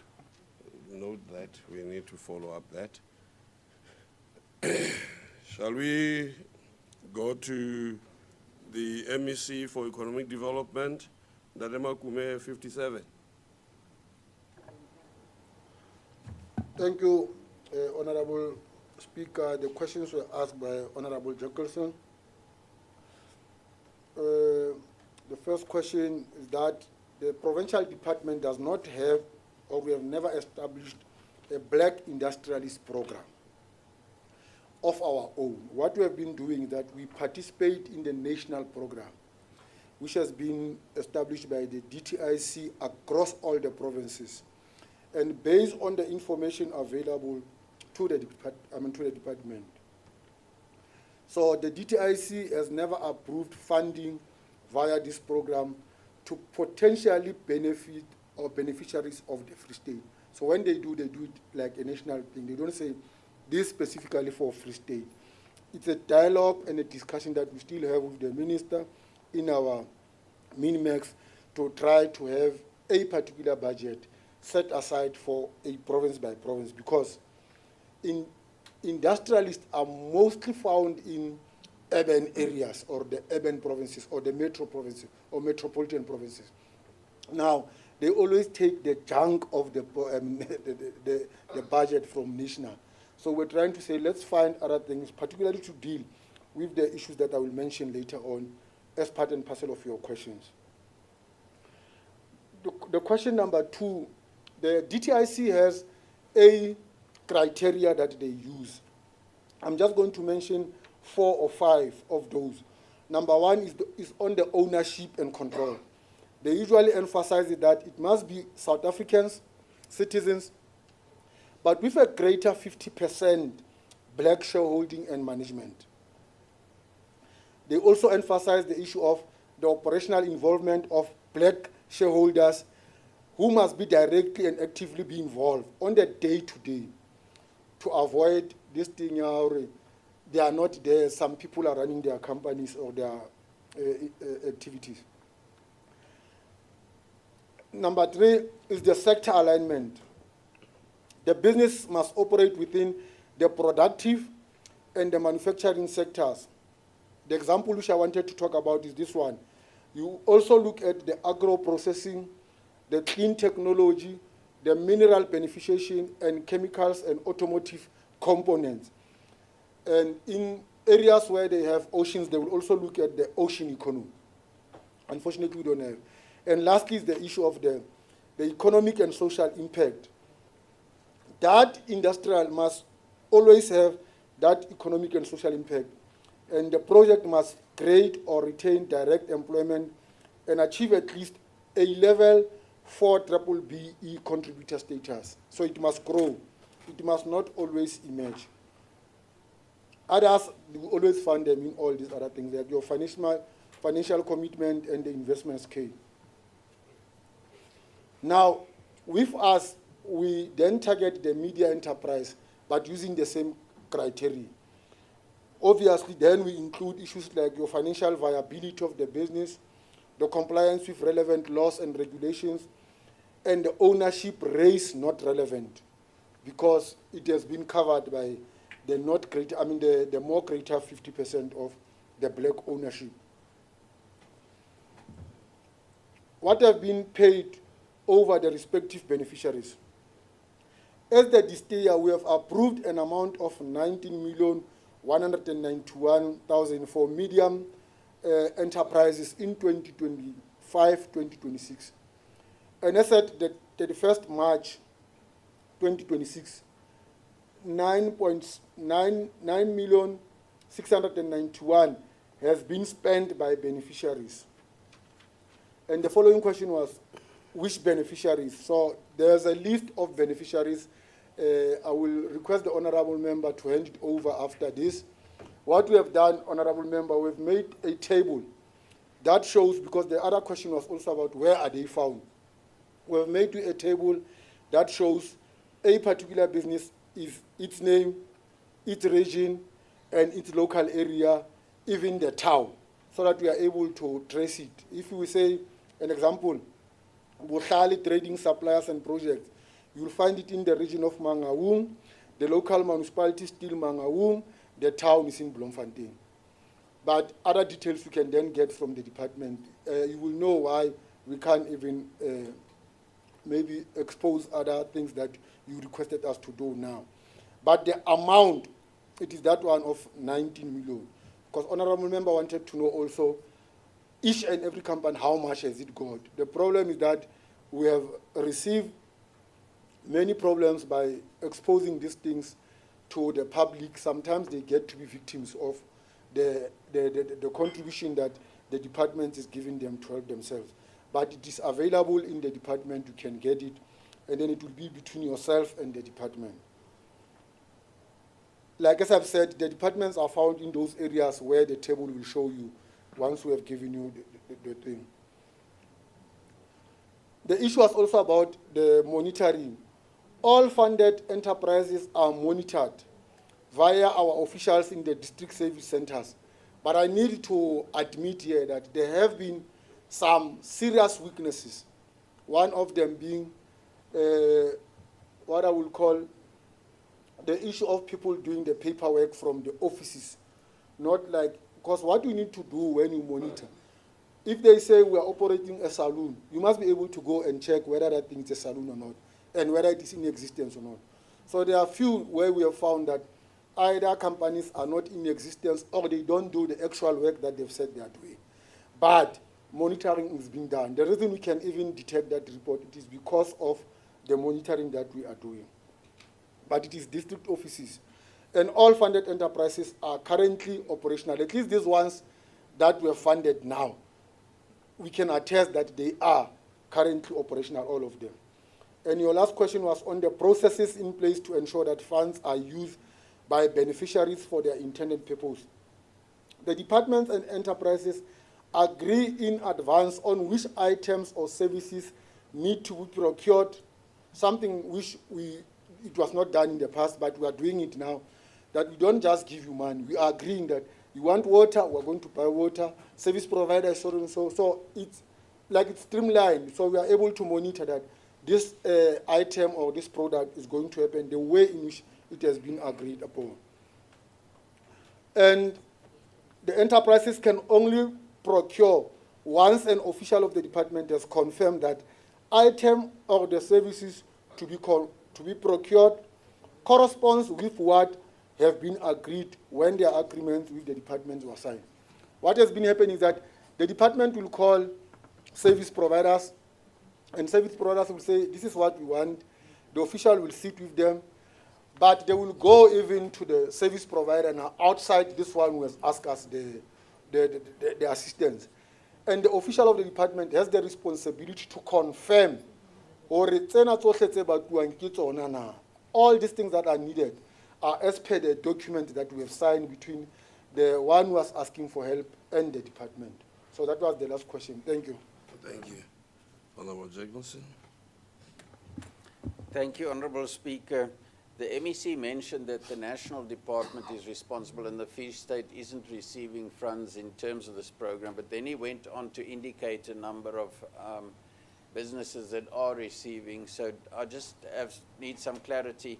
So there's a national department and these are the provincial ones, so we're getting information in addition to what we asked for, which we appreciate. I just have one question. The MEC mentioned that some of these companies have not been in existence or not doing what they are meant to do when they do this monitoring and oversight. So my question is, what measures are taken to ensure accountability? Because surely in the beginning, all the measures that the national department puts in place should also be put in place by the provincial department to ensure that these businesses actually operate, contribute to the economy and create jobs.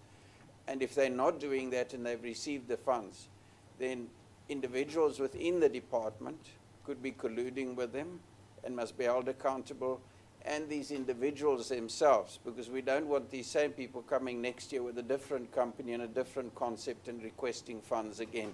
So I just want clarity on those two issues from the department, especially the accountability part. Thank you, Honourable Speaker.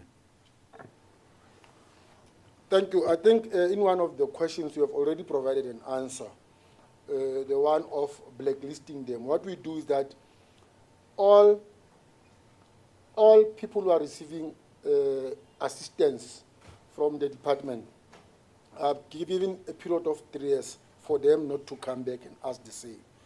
But for those who are being caught not to have done what they intended to ask for the assistance, the department has, number one, recoup the money back from such companies, but number two, we blacklist them from applying further with the department. But it's something that we are doing it internal. We are not even sure about the legality of it because remember when I was answering one question, I said the only department that has the power is the national one. All what we do is that we reject the application and refer you to what has happened in the past. That's how we are able to blacklist them. So your request has been rejected because of what happened in the past. So that's how we have been trying to deal with it. But the most important thing was to get the money back. This is something that we are doing. How have we discovered this thing? Part of monitoring, we ask for invoices. You know, you said you are going to buy this machine. Where is the invoice of this machine? Once they are unable to bring such, then we are able to pick up that this company does not exist or they are doing something different. So this is what we've been doing.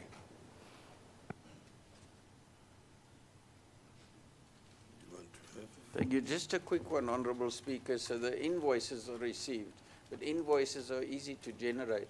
Is there actually, does the department go out and check that that machine is actually there on the ground as well? Thank you. Yes, there are officials, Honourable Speaker, that attend to businesses on the ground to look at those things. And issue of generating invoices, even those who are generating invoices, they are now being part of who are doing something that is on the other side of the law and which is wrong. I think there are 2 cases that have been reported where a manufacturer has colluded with the service provider to get an invoice which was never being there. But these are the cases that the department is attending to. But at least officials, they go and also look at the physical availability either of the product or the service. Thank you. Honorable MEC Mante may respond to question 60. Honourable Speaker, I would request that the same approach on question 42 be similar to this one, because equally here we were requested the list of buildings in Legislature and the use thereof. Therefore, I humbly request that we submit the list before the end of the seating today. Already the team is printing the document for the honourable members. Thank you very much, Honourable Speaker.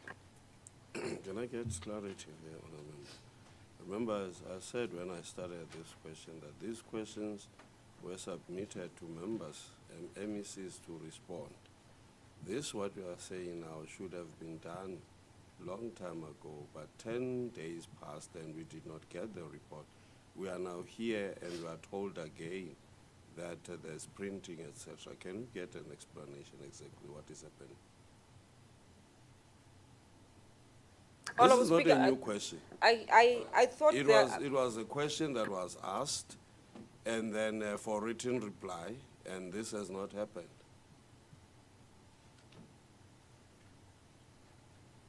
Honourable Speaker, with all due respect, I thought the same approach that we have undertaken with question 42 will be similar to this one. Like I've indicated earlier, Honourable Speaker, I sincerely apologize to the House and the honourable members who had submitted the question to the department. If I was aware that the document has not yet been sent to the Legislature and the honourable member, I would have made it my business to bring it physically to the meeting, to the seating. But I'm sincerely requesting that the document is on its way. I have requested that it be printed so that it be sent to the honourable member and the Legislature before the end of the seating today, Honourable Speaker. Thank you very much, Honourable Speaker. Honourable Pretorius? Was it yours? Okay, Honourable Member Leach. Thank you, Honourable Speaker. I just want to emphasise that it is extremely important that we have such a list per district available and readily available. We have to know what we own in the province, where they are situated, what they are costing us per month, and which of these buildings we could possibly transfer to other owners so that we can get rid of that cost. Thank you. Let me see, Manche, question 99.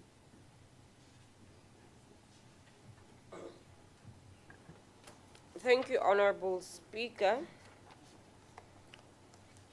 The Department of Sport, Arts and Culture, Sports, Arts, Culture and Recreation is a solemn occupier of the property in question and is responsible for maintenance of the property. Honorable Speaker, I must indicate the Department of Public Works and Infrastructure gets about 18 million for maintenance of the buildings that are multi-tenant. All other departments get their even share based on the on their own budgets. Therefore, the allocation for maintenance, each individual departments have budget for maintenance for such properties.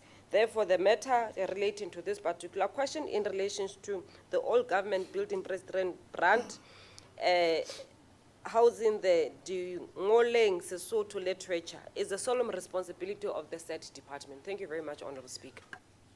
Honourable Member Pretorius. Thank you, Honourable Speaker, and thank you, Honourable MEC.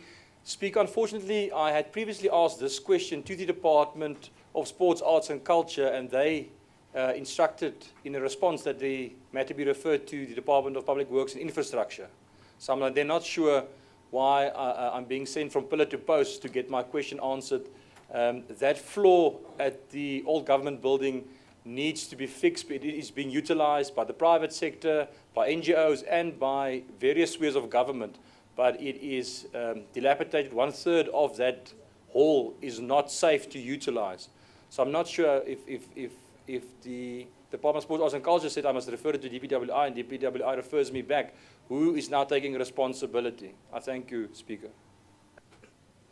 I think the issue that we just dealt with regard to the Department of Roads, as well as the Department of Public Works, refers, and we will then deal with the matters as we had suggested with the previous one, Honourable Pretorius, that we will get into the bottom so that we get clarity and then answers are developed so that we are not sent, members are not sent all over when questions are asked. Thank you, Honourable Speaker. It's much appreciated that clarity. I think we will, just to make sure that we deal with these matters, we'll have this meeting between the relevant portfolio committee, the relevant MECs, and the office of the presiding officers, and all the chairpersons of the committees, and then resolve this matter so that we know exactly what the problem is. So we will have the Department of Public Works, the Department of Roads, the Department of Sports, and the chairpersons, the chief whip, and the presiding officers, and the leader of government business. And then we'll have this meeting next week. We'll have this meeting next week and deal with this matter. So the meeting will be called on Tuesday. Tuesday, 10 o'clock. This meeting will sit the boardroom of the Speaker to resolve these issues. I hope I'm clear. We are not going to extend invitations. We have already done this officially. The MEC Public Works, MEC Roads, MEC Sports, the leader of government business, the chief whip, the presiding officers and chairpersons of portfolio committees. At 10 o'clock, the boardroom of the Speaker on Tuesday next week. Sivena ndithi. Thanks.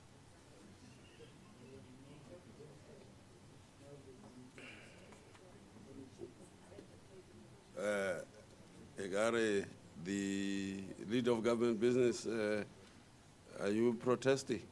Not a protest, it's just the information. Huh? It's an information I'm sharing.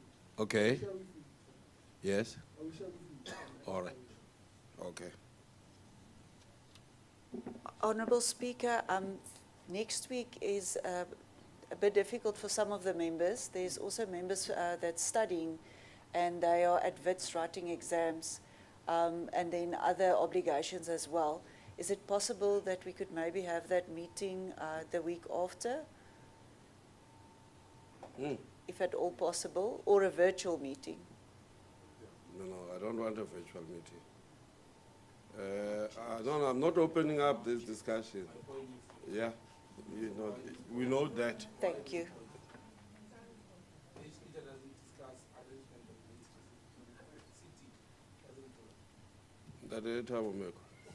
I don't know what is moving you so much. I open this for this discussion. Now, the meeting would we would look at Friday.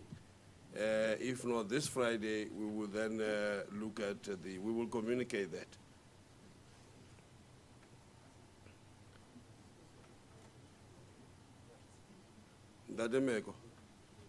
Dademeko, can you raise what you are raising? No, Speaker, thanks for the opportunity, but I think you have resolved it accordingly. That the sitting. If it is resolved accordingly, why do you continue having that discussion? I was acknowledging your resolution. Thank you. Thank you. The MEC cooperative governance, that's the issue that we, Honourable McKay will follow up the matter. Sorry, the Speaker. Honourable MEC, yes, okay. On the, if I may, on the MEC of Qwaqwa that cannot be responding, I've just got a concern. In the last session where oral questions were held, the MEC had several questions that he would have replied to within 7 days, and he said so in the meeting. And I don't know if they've been sent to Legislature, but we have not received any of those questions that he didn't reply to. And as my fellow colleague alluded to earlier, there's exactly 50 questions that have got one-liners approach to them. Now, does that resolve the department from those questions asked? Because to simply pass the buck and say the municipality didn't answer us, so we're leaving it, doesn't resolve the question of the information we answered. So I'd like to request that those 50 questions that haven't been answered be answered within 7 days as well, if possible. We will follow up on the matter as you state that there was an undertaking to respond in 7 days. We will check and find out if anything happened. If not, we would act accordingly. Thank you, Speaker. Thank you. MEC for Health, Ndaremakhatsi 123.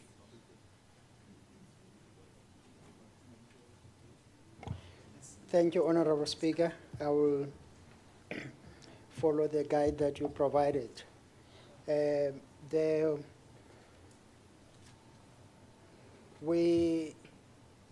The department renovated Frankfurt Clinic to the value of 3.9 million, and the contract was, it started on the 27th of September 2019, and it ended in 26th of March 2020. And that matter is concluded. The second part is Yadimo Clinic rehabilitation and renovations, which we spent 5.3 million. It started on the 13th of November 2020 and concluded on the 30th of March 2022. Opcom's clinic was done on the 30th, we spent 10.1 million, and the Construction started on the 30th of June 2020, concluded on the 30th of November 2021. Khotson Clinic in Bothaville, we spent 13.5 million. It started on the 28th of October 2021 and finished on the 21st October 2022. Khotson Clinic in Velcom, we spent 13.4 million. It started on the 28th of October 2021 and concluded on the 28th October 2022 as well. OR Tambo Clinic in Virginia, we spent 7.5 million. It started on the 26th of October 2021, finished on the 31st May 2023. Masilo Clinic, we spent 11 million. Started on the 18th November 2021 and finished on the 15th December 2023. Eva Mota Clinic, 10 million spent on it. It started on the 13th of October 2022, finished on the 30th October 2024. And I must add that there are outstanding issues that are still being dealt with the contractor. Bophelon Clinic, we spent 5.1 million, started in 19th of May 2020, finished on the 19th April 2022. Orthotic Workshop, we spent 6.6 million. It's still ongoing. While there's a block at Universitas Annex, which we spent 8.1 million on, and it started on the 23rd of September 2020 and finished in 2022. National Hospital, 57 million that has been allocated there. It started on the 26th of January 2017, ended on the 31st of August 2023. And because of contractor poor performance, the contract has been extended and the work is still ongoing in that space. National Hospital repairs and renovation of doctors' residence, 52.4 million spent, and it started on the 26th of January 2017, 30th September 2021. Facing Kubentombi Hospital, 11.2 million spent, started 29th October 2020, 30th November 2021. The last one, Katlego Hospital, the renovation of the theater and others areas, 5.9 million spent, started on the 6th of November 2020 and concluded on the 7th of March 2022. Honorable Speaker, with your permission, the table is here with further details. I will share them with Ndate Masweu, with Honorable Masweu immediately hereafter, but the information is all here. I was trying to just sum it up. Thank you very much, Honorable Speaker.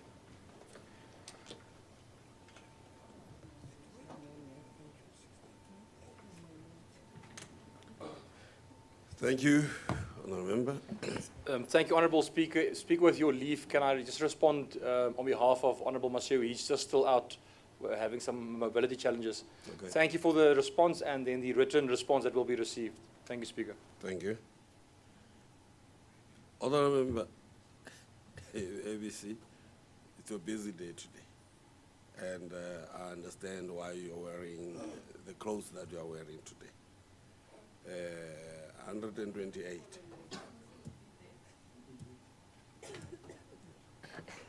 Thank you very much, Honourable Speaker. The department pays all municipal accounts for provincial government building except for electricity and water for schools, except for properties belonging to National Department of Public Works and Infrastructure. When it comes to issues of Ngwate local municipality reported that the department owes them 31,919 million, while invoices received were 73.723 million. An unallocated payment of 23.585 million is being corrected. Reconciliation is is underway. Electricity cuts affected clinics, schools, and testing stations. To prevent the recurrence, the department, together with Qwaqwa municipalities, have agreed on an MOU outlining roles, responsibilities, and payment plans. Equally, payment terms. The municipality will definitely reconnect services upon receipt of their property rates payment, Honorable Speaker. Thank you very much. Can you do that? Any person who can do that or that they will not have read, you can on his behalf. Honourable Speaker, thanks very much. The concern really is the impact of these cuts. Whilst the department and municipalities are arguing about who should pay, the beneficiaries or people who are using those facilities are suffering. Of interest to me is the memorandum of understanding that the department is talking to with the municipality concerned, that it be availed so that at least going forward we are able to respond as and when these issues are raised with ourselves. Thank you. Thank you very much, Honourable Speaker. The MOU will be made available. We must also indicate that we are doing this with all other municipalities because we have, indeed, we accept the fact that when there are challenges in as far as electricity and water in these particular facilities, our people suffer. But the unfortunate part is that the department, for instance, here in Mangaung, we're given a bill of 1.3 billion that we owe the Mangaung municipality. When the reconciliation processes were underway, we only found out that we owe them just below 300 million. So these reconciliations are very important so that we are able to deal with the legacy bill, the legacy debt that we've been coming to the legislature and engaging about. Thank you very much, Honourable Speaker. The MECs, you should be warned. You see how now get the bottleneck things.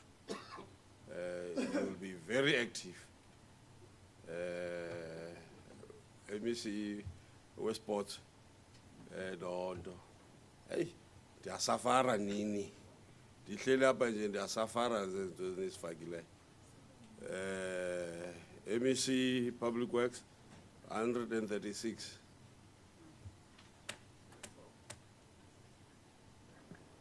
Honourable Speaker,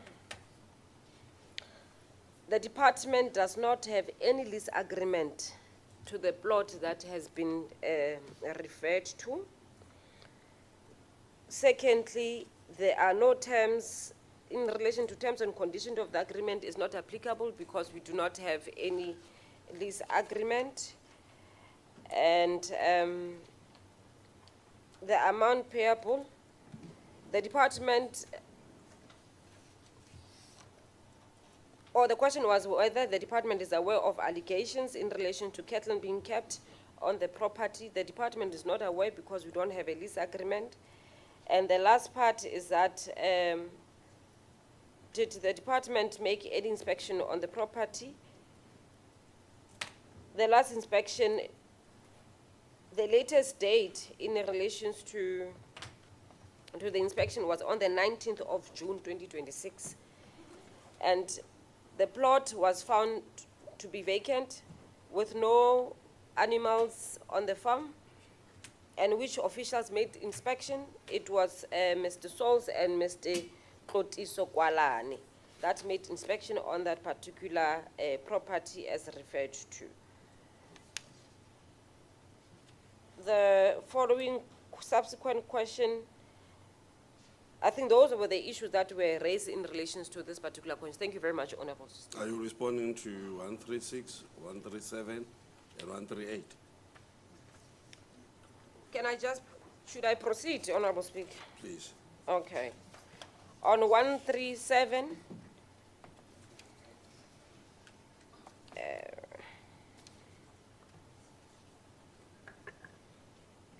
Honourable Member Leach will then have a take on all okay. the three. The Department of Public Works and Infrastructure confirms that it was not formally notified of the inspection findings and prohibition notice relating to medical depot in Bloemfontein by Department of employment and labor. The department is therefore not aware of the specific infrastructure defects, health safety violations, or compliance failures identified at the facility, as the prohibition notice appears to have been issued directly to the Department of Health, which is solemnly responsible for maintenance, operations, occupational health and safety compliance of the medical depot. Public Works did not receive the inspection report, closure notice, or any directives, nor was it informed of the inspection date or the circumstances leading to the closure, as the Department of Health is the custodian of the facility. All matters relating to prior awareness, defects, steps taken to address them, reasons for non-resolution, responsibility maintenance and OHS inspections, infrastructure risk reporting, historical expenditure on maintenance or upgrades, contractor appointment, procurement processes, operational impacts of the closure, contingency measures implemented, estimated repair costs and timelines for medical or remedial work and reopening fall outside the mandate of Public Works and Infrastructure and must be directed to Department of Health, which is the competent authority for this particular facility. Thank you very much, Honorable Speaker. That goes to 137. That's 137, 138, Honorable Speaker. Okay. The response is the Department of Public Works and Infrastructure is not responsible for maintenance, repair, upgrade, inspection, budgeting, or compliance of infrastructure at Bongani Hospital. The responsibility lies with the Department of Health. Thank you very much, Honorable Speaker. Honorable Member Leach.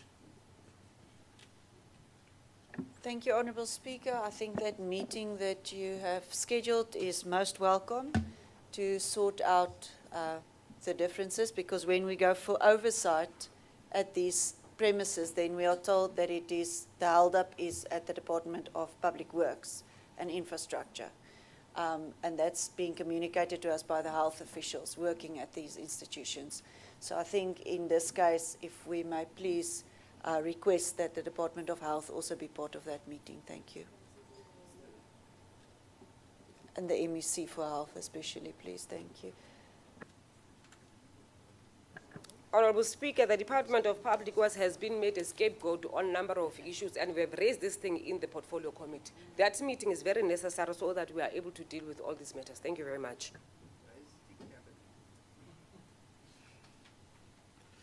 I think we will have it seems it will be the whole range of MECs. It will be education, and it will be this, so that we resolve that once and for all. Health, Wangudwa. MEC Wangudwa. So we will have health, we'll have education, we'll have sports, we'll have roads, and then we'll have MEC for Public Works.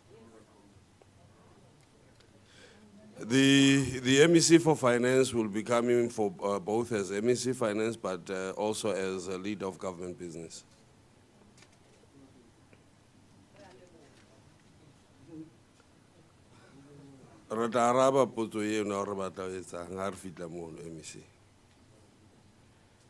Can we have now MEC 139, MEC Makume? Thank you, Honourable Speaker. Let me refer the House and Honourable Member to question number 46. It has been fully answered. It's the same question, everything. Thank you. Question 46. Yes. We will refer. We will go. Honourable Member Pretorius. Yes, thank you, Chairperson. It's one of those questions that was not answered, and then we proceeded to ask it again, but it has been answered. Thank you, Speaker. Okay. MSC Mukwena is not here. We now proceed to a question which was submitted directly for oral reply.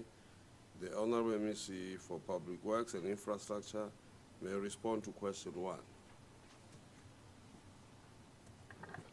The department is it's in relation to the MPL village. The department is currently engaged in negotiations with the reputable service provider for the installation of replacement of non-functioning street lights. These discussions are progressing positively, and upon finalization of pricing and scope of work, as well as the agreement between the two parties. The appointed service provider will commence with the replacement and installation process without delay. Honourable Speaker, secondly, the concerns relating to the MPL Village swimming pool, the Department of Public Works and Infrastructure has appointed a service provider to undertake the servicing, renovation, and overall maintenance of the facility. The contract has been finalized and the renovation works are scheduled to commence during June 2026. The department remains committed to ensuring that the facility of MPL Village are maintained in the state functional and dignified condition and will continue to provide updates on progress as implementation proceeds. Thank you very much, Honourable Speaker.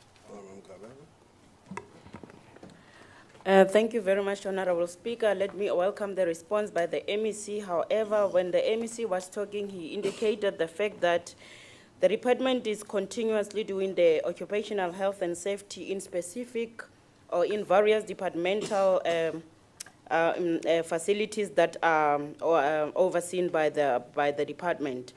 So we will definitely come back if anything is being done. Thank you, Speaker.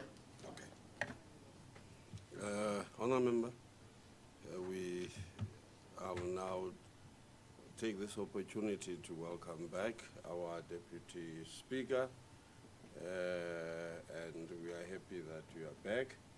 And for the Youth Month debate and all that, the presiding officer on this issue will be the Deputy Speaker.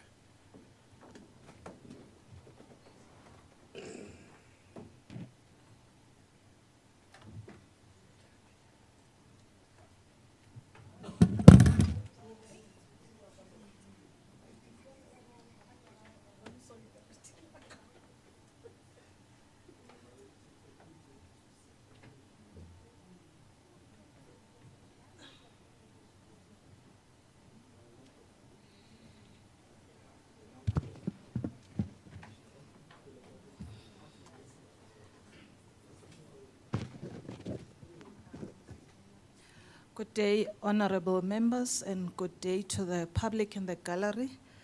We may now proceed to the Speaker's orders. Honorable members, the 16th of June was Youth Day.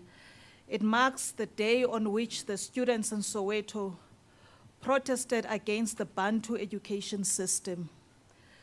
The system was designed to enforce Afrikaans as a medium of instructions in schools. This system was also designed to provide inferior education to Black South Africans, limiting their opportunities and reinforcing apartheid machinery. This day has since been declared Youth Day by the democratic government.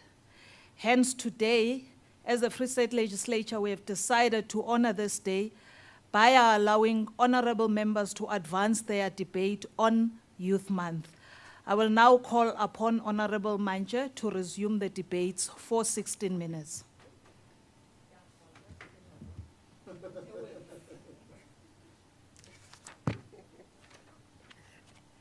Thank you very much, Honourable Deputy Speaker, and welcome back. We hope you are recovering well, since you have been out of office for about 6 weeks. Honourable Deputy Speaker, Honourable Speaker, Honourable Premier, Honourable members of the Executive Council, members of the Legislature, our distinguished guests, citizens of South Africa, but most importantly, the youth of the Free State in South Africa. Today, we rise in solemn remembrance and revolutionary celebration of a generation that altered the course of our history, our country's history. June 16 is not merely a date on the calendar. It is not simply another commemoration or occasion. It is a day on which youth of South Africa stood up against oppression and declared to the apartheid regime that no amount of brutality could suppress the human yearning for dignity, justice, and freedom. The blood of the youth of 1976 watered the trees of our democracy. Honourable Deputy Speaker, the cries of the student of Soweto shook the foundations of apartheid and inspired a resistance movement throughout the country, including here in the Free State. Therefore, as we commemorate Youth Month, we do so with understanding that the freedom we enjoy today were purchased by the courage, sacrifice, political consciousness of young people. The political significance of June 16 is that it is fundamentally transformed the liberation struggle. It elevated the youth from being observers of history into the principal architects. It accelerated international solidarity against apartheid, invigorated internal resistance, and produced a generation of activists who would later become leaders of our democratic dispensation. For the Free State Province, June 16 carries profound provincial significance. Our province was not a spectator in the struggle. Our young people from Tabanchu, Qwaqwa, Bloemfontein, Welkom, Botshabelo, and many other communities joined the masses of our people and paid dearly for freedom.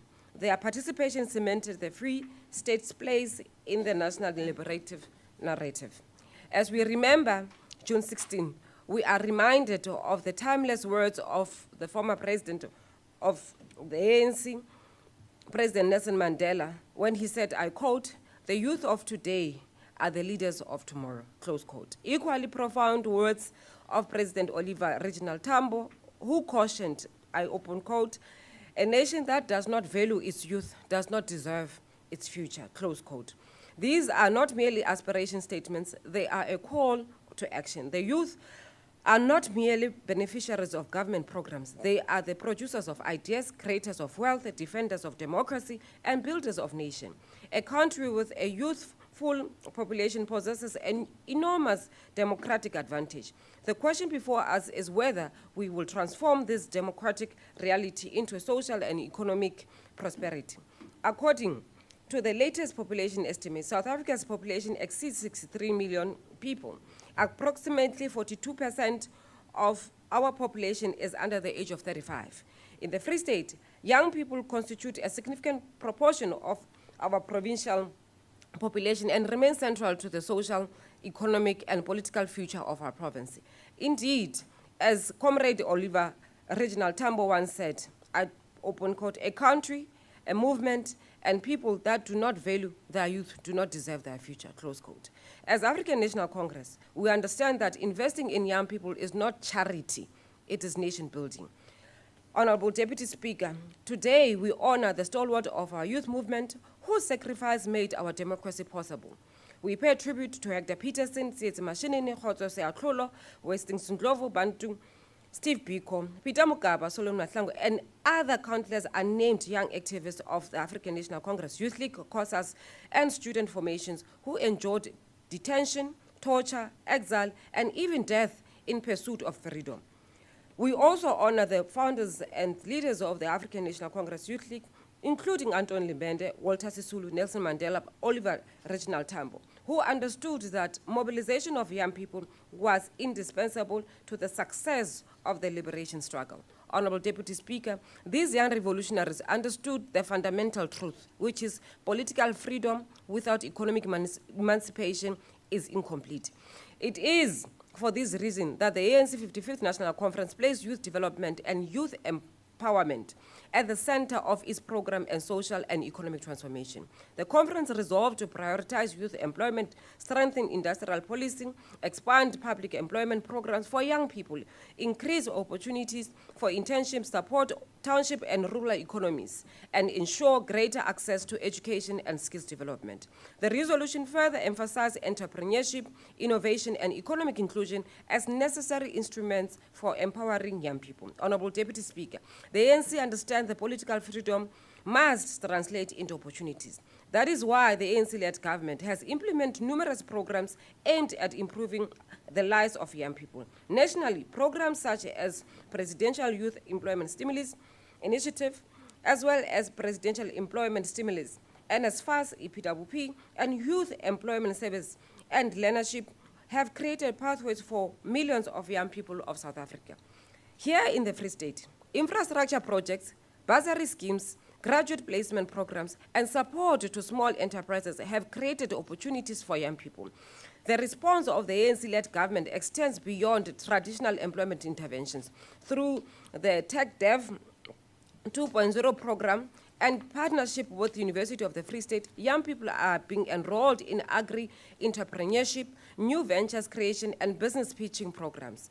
Government is accelerating the commercialization of black farmers through production loans, asset finance, and development finances, agricultural investment in horticulture, poultry, animal feed, composting, and livestock production are creating opportunities for youth-owned enterprises and employment across the value chain.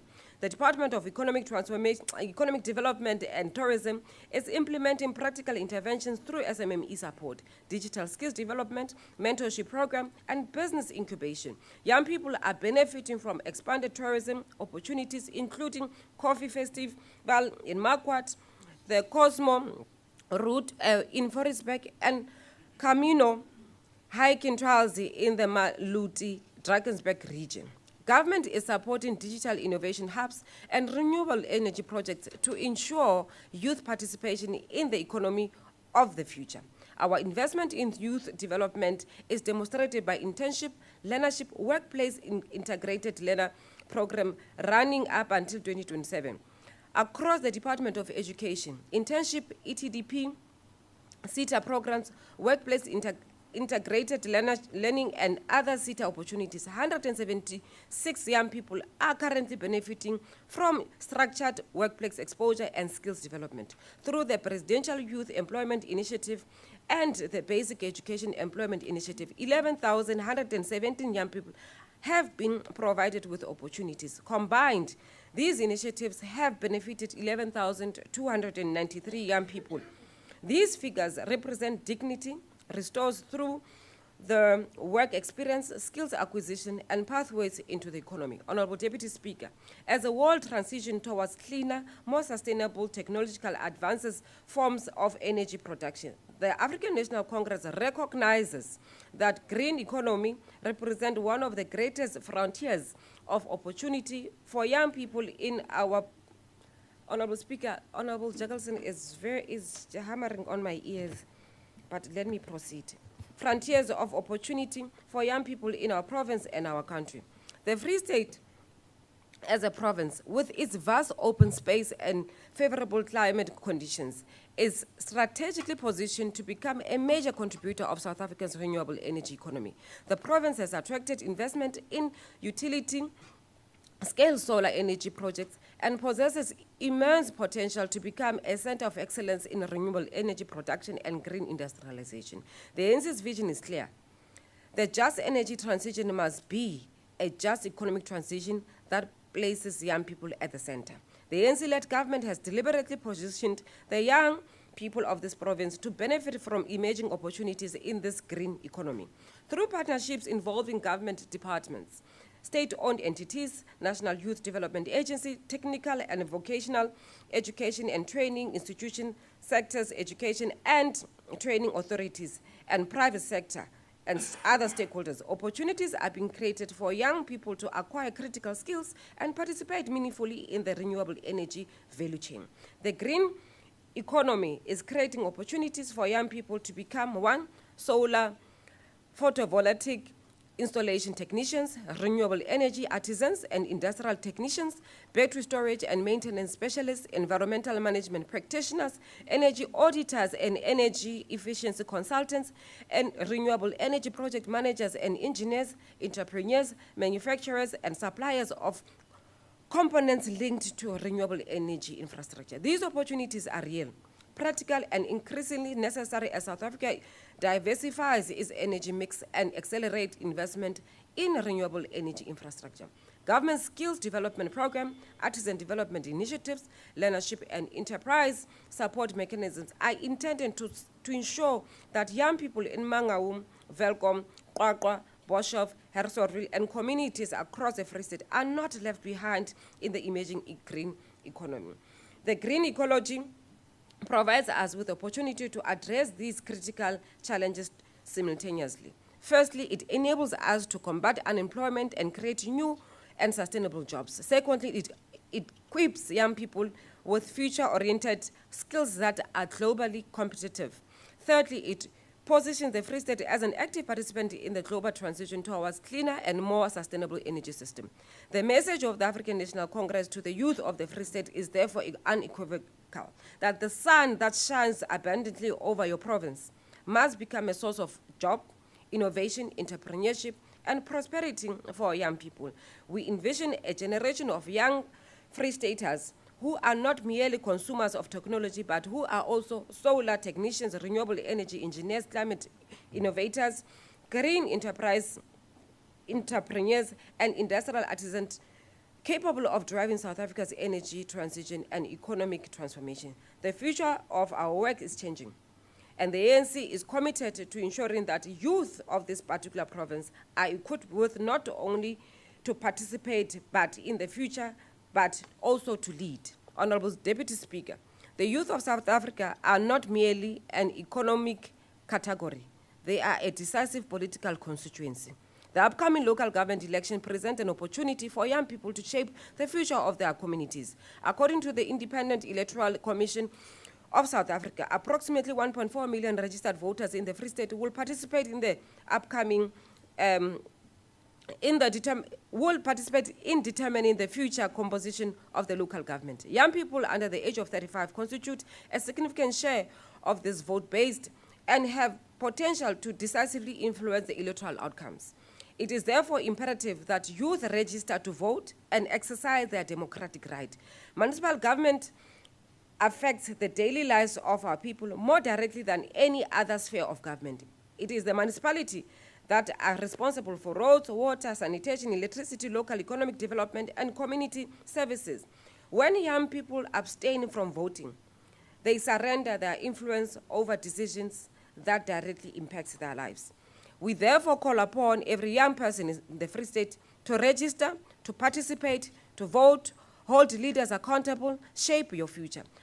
Democracy is the strongest when young people actively participate. Honorable Deputy Speaker, opposition parties often seek to portray the ANC as having failed the youth.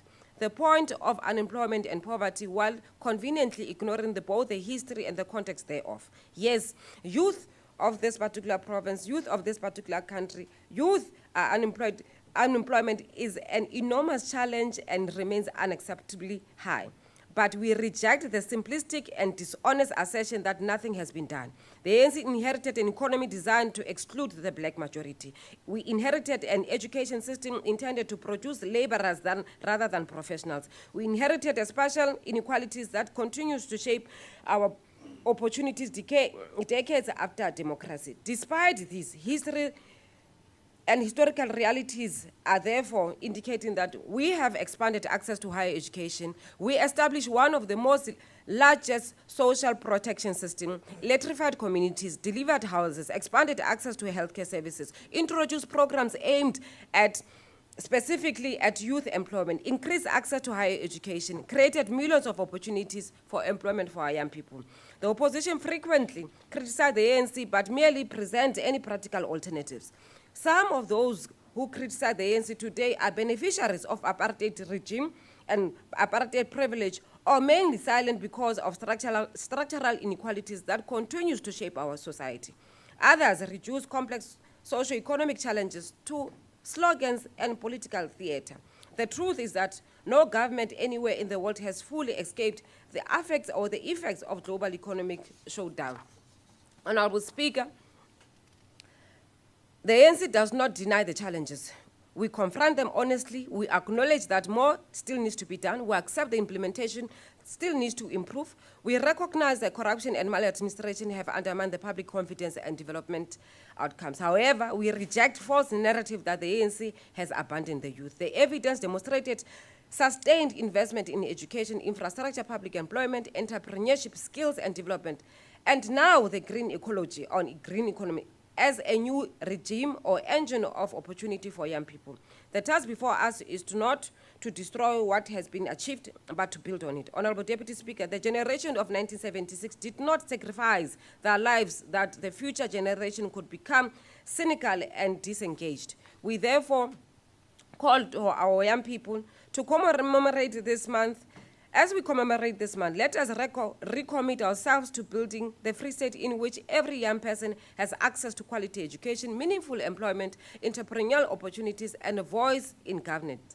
Let us honor the memory of Hector Peterson and heroines of June 16th, not merely with speeches but with action. Let us ensure that youth are not spectators in their democracy, but they must continue to become democratic projects, but they must continue to participate as leaders.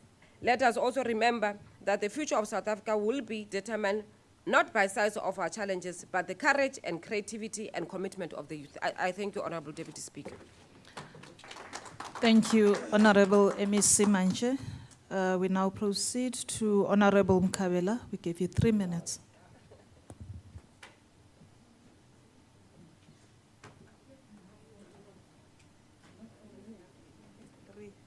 I hear that.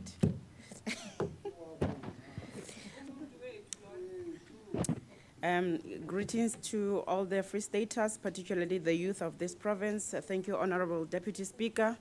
50 years ago this month, the youth of 1976 walked out in their classrooms into history. They were children. They were faced to live with ammunition with nothing but their voices and their courage. They gave us a voice. On this day, youth, making 50 years since the Soweto uprising, we must keep honoring them. Their stand was about textbook written in the language designed to limit them. But it was never only Africans in the classroom. It was about dignity. It was about the generation refusing to accept that their future had already been decided for them by the system that was never built to include them. Their courage changed the course of South Africa's history. And this is because of them that we stand in this house today. Free legislature, free disagree, free dream out loud. So, on this Youth Month, we honor their legacy. We reaffirm our commitment to their voices and the potential of the young people of today. But, Honorable Deputy Speaker, if we are honest to ourselves, honoring the 1976 youth cannot simply mean remembering it. It must be what we are confronting in 2026. The youth of 1976 were a generation fighting for freedom. The youth of 2026 are a generation fighting for something else entirely. Unemployment, the rising cost of living, and the economy that is often stacked against them before they've even had chance to enter it. The numbers say it plainly. As we mark the 50 years since the Soweto uprising, the youth unemployment in this country sits at 60.9% for those aged 18 to 24 years. Let that sink in.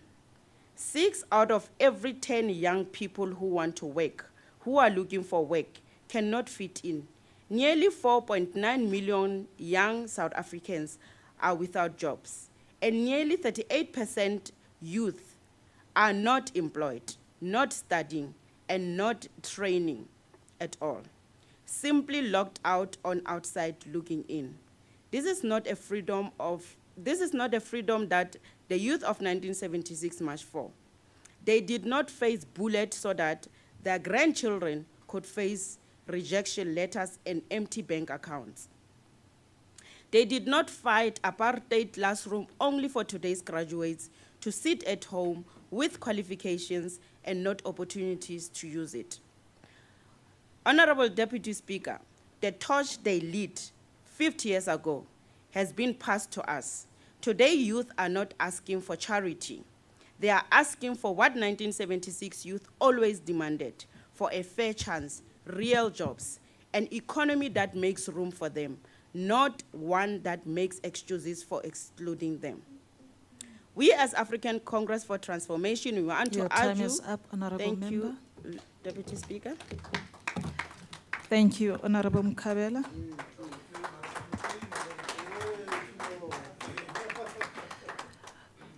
Thank you, honorable members. Honorable Foku is not present today. I shall therefore recognize Honorable McKay.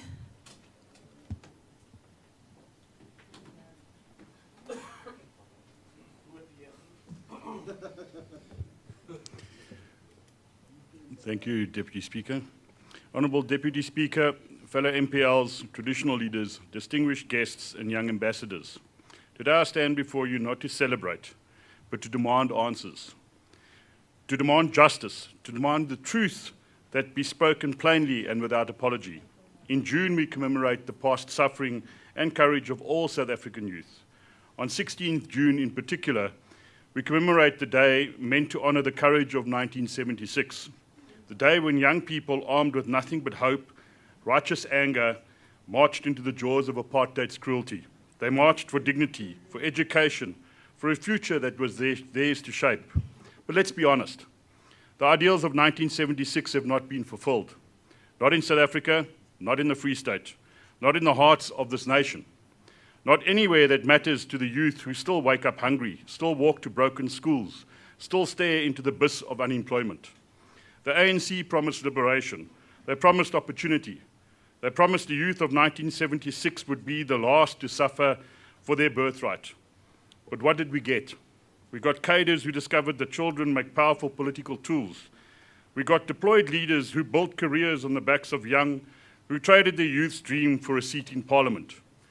The youth remained unemployed, undereducated, forgotten. This country, like many others, has a horrendous past in the persecution of others. Let us too remember the suffering of the youth of all races in the concentration camps during the Anglo-Boer War, where tens of thousands of children were starved, diseased, and dying in squalor because of political decisions made far away. Their suffering was not an accident. It was a policy, a strategy, a crime. And then in 1976, another generation of children suffered. Due to circumstances, they boycotted schools to become soldiers in the revolution. Adults were the reason for those decisions. Children paid the price. Many never finished school, many never escaped poverty, many never found work. Today in South Africa and across the Free State, the cycle continues. The faces have changed, the suffering has not. 30 years after liberation, youth unemployment in the Free State is the second highest in the country, and South Africa among the highest in the world. Entire communities are filled with young adults who have never held a job, who have never known the dignity of work, who have abandoned hope. So what exactly can the youth celebrate as they commemorate Youth Day or month? A generation that cannot work, a school system that fails millions, an economy that cannot absorb young people it produces. Why do millions leave school unable to read for meaning? Why do schools in the Free State continue to fail basic literacy and numeracy standards? Why are universities producing graduates faster than the economy can employ them? The answer cannot be the same repetitive rhetoric. At some point, the responsibility rests with the ANC, which has governed for more than 3 decades. At some point, accountability must replace excuses. Let us speak of child-headed households, children forced to become parents, to raise siblings, to survive in a world that has abandoned them. This is not freedom. This is not dignity. This is not why the youth of 1976 marched for. Perhaps the greatest betrayal is this. Cadres that preach sacrifice while living in a life of privilege. They ask others to carry burdens they would never place on their own children. That hypocrisy should anger every parent in this country. Under apartheid, young people were denied opportunities by racist laws. Under the ANC, many are denied opportunities by corruption, state failure, collapsing schools, cadre deployment, economic mismanagement, and political incompetence. The result is different. The outcome is the same.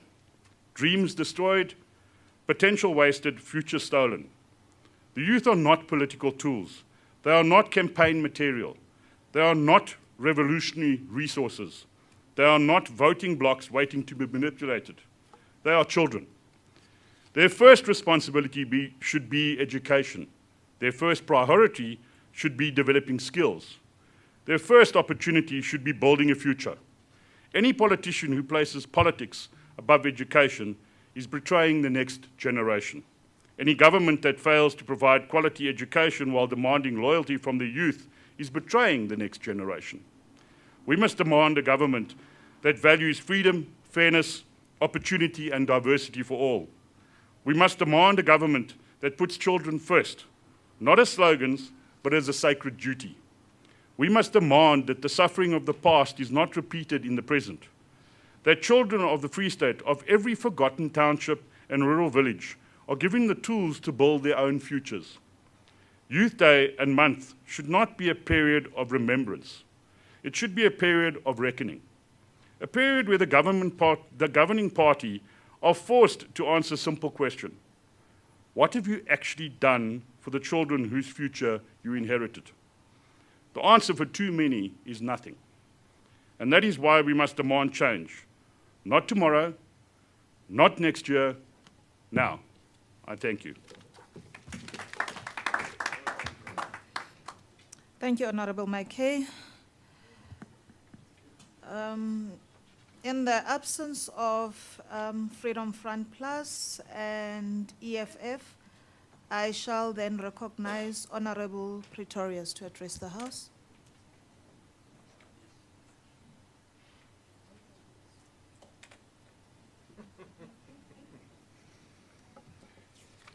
Thank you, Honourable Speaker. Honourable Speaker, honourable members and fellow young people of our beloved Free State Province. This Youth Month, we commemorate the bravery, the sacrifice and the courage of the young people of 1976 and many other generations before and after them. Young South Africans who refused to accept oppression, injustice and hopelessness. Young people who stood up because they believed that the youth of this country deserved dignity, deserved opportunity and freedom. Speaker, this time last year in the 4th Raadsaal, concerns were raised about the growing unemployment crisis facing young people, the collapse of municipalities across our province, poor service delivery, and the lack of opportunities available to the youth of the Free State. Unfortunately, 12 months later, the situation has become even more dire. Today, millions more young South Africans wake up every morning without work, without opportunity, and increasingly without hope. According to Stats South Africa, results from the first quarter of 2026 show that the total number of unemployed youth between the ages of 15 and 34 increased by 181,000 compared to the 4th quarter of 2025. South Africa now has 4.7 million unemployed young people. Even more alarming is that 258,000 young people lost their jobs in a single quarter, 258,000, reducing the number of employed youth to only 5.6 million. As a result, the youth unemployment rate increased to 45.8%, a heartbreaking figure. That is not merely a statistic. Behind every figure lies the real heartbreak. Young people looking for a brighter future, the realization of their potential to contribute to the building of South Africa and to live a life of dignity, meaning, and of respect. Speaker, nearly half of all young people actively looking for work in South Africa cannot find jobs. Behind every number is a young person whose dreams are slowly fading, a graduate unable to find work, a young entrepreneur unable to start a business because infrastructure has collapsed, a matriculant sitting at home for years without a single opportunity. Speaker, but unemployment does not exist in isolation. It is directly linked to the collapse of services across our province. It is directly linked to failing municipalities, to rising crime, to substance abuse, to infrastructure that is dilapidated, and growing homelessness among young people. How can young people build a future when the very communities that they live in are collapsing around them? How do you start a small business in Manyatseng, in Maluti-a-Phofung, when there is no reliable electricity? How do you attract investment in communities like Meloding in Machabeng, when roads are falling apart? And how do young people study effectively when there are constant water outages and failing power that has become normal in places like Zamdela in Metsimaholo? How do communities grow when local parks and sports facilities are abandoned and vandalized, as is the case across the Garib district? Dignity means having access to opportunity, living in a safe community, having access to basic services, access to housing, having recreational facilities that give young people purpose and direction. Purpose and direction. Yet across the Free State, too many young people are trapped in communities where decline has become normal. And it is totally unacceptable that the youth of this province have become accustomed to decline as being normal, that they are seeing the collapse and decay of their communities, of their streets, of their parks, and of their recreational facilities. The youth unemployment crisis in South Africa did not happen overnight.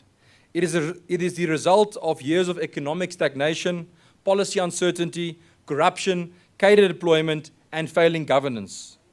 The reality is simple. Where governments fail, the economy fails. You cannot have a growing economy if the foundations of local government and provincial government is not there.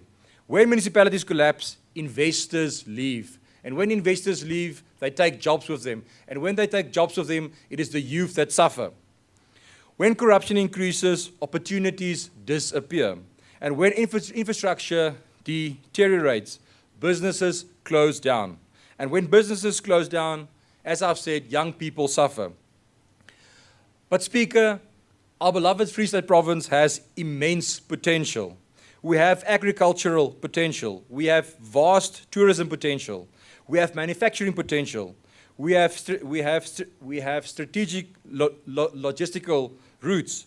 Most importantly, we have thousands of talented young people who are ready to contribute to the economy and ready to contribute to their towns, their cities, their dorpies, and their villages, and to this beloved province of ours. But this potential means nothing without leadership, without political will, and without a government that takes action daily. Speaker, businesses cannot operate in environments where sewer systems are collapsing, where electricity supply is unstable and roads become inaccessible. Those building blocks are necessary to see businesses flourish, to see young entrepreneurs succeed. And that is why fixing local government is not simply an administrative issue. It is an economic necessity. If we do not fix local government, we will not see economic growth and prosperity amongst the people of this province, and especially amongst the youth. Local government must work for the Free State province to work. Speaker, the Democratic Alliance has already shown that better governance produces better outcomes. 9 out of every 10 new jobs created in South Africa in the last 5 years were created in the DA-run Western Cape province. The DA-led government understands that economic growth cannot happen where corruption flourishes and infrastructure collapses. Job creation requires functioning municipalities, reliable electricity, reliable water, safer communities, and sound financial management. Speaker, but we must now proceed to fight for municipalities that work through our vote. I'm calling on the youth of the province to vote for economic growth, vote for housing delivery, vote for safe communities, vote for functioning recreational facilities, vote for clean governance, and vote for accountability. It is time that you vote for better management and leadership in the Free State province. I thank you.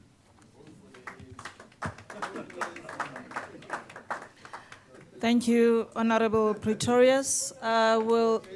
Honorable members order. Thank you. I shall now recognize Honorable Skwebela.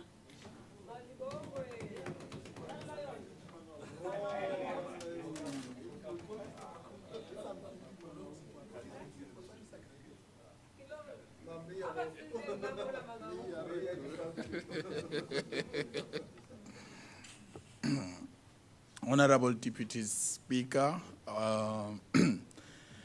Honorable Premier in absentia, members of the Executive and members of the Legislature, fellow Free Stateians, and most importantly, the youth of the Free State and that of our nation. Today, we do not only remember a date in a calendar, we reflect and honor the courage and the sacrifices by the youth of that contributed on the 16th of June 1976. They marched not because they had the power, wealth, and influence. They marched because they believed in that injustice could not be allowed to continue. They marched because they believed that education should liberate and not oppress. They marched because they believed that their future mattered. You know what? The apartheid government underestimated the power of young people. It saw school children while the history saw revolutionaries.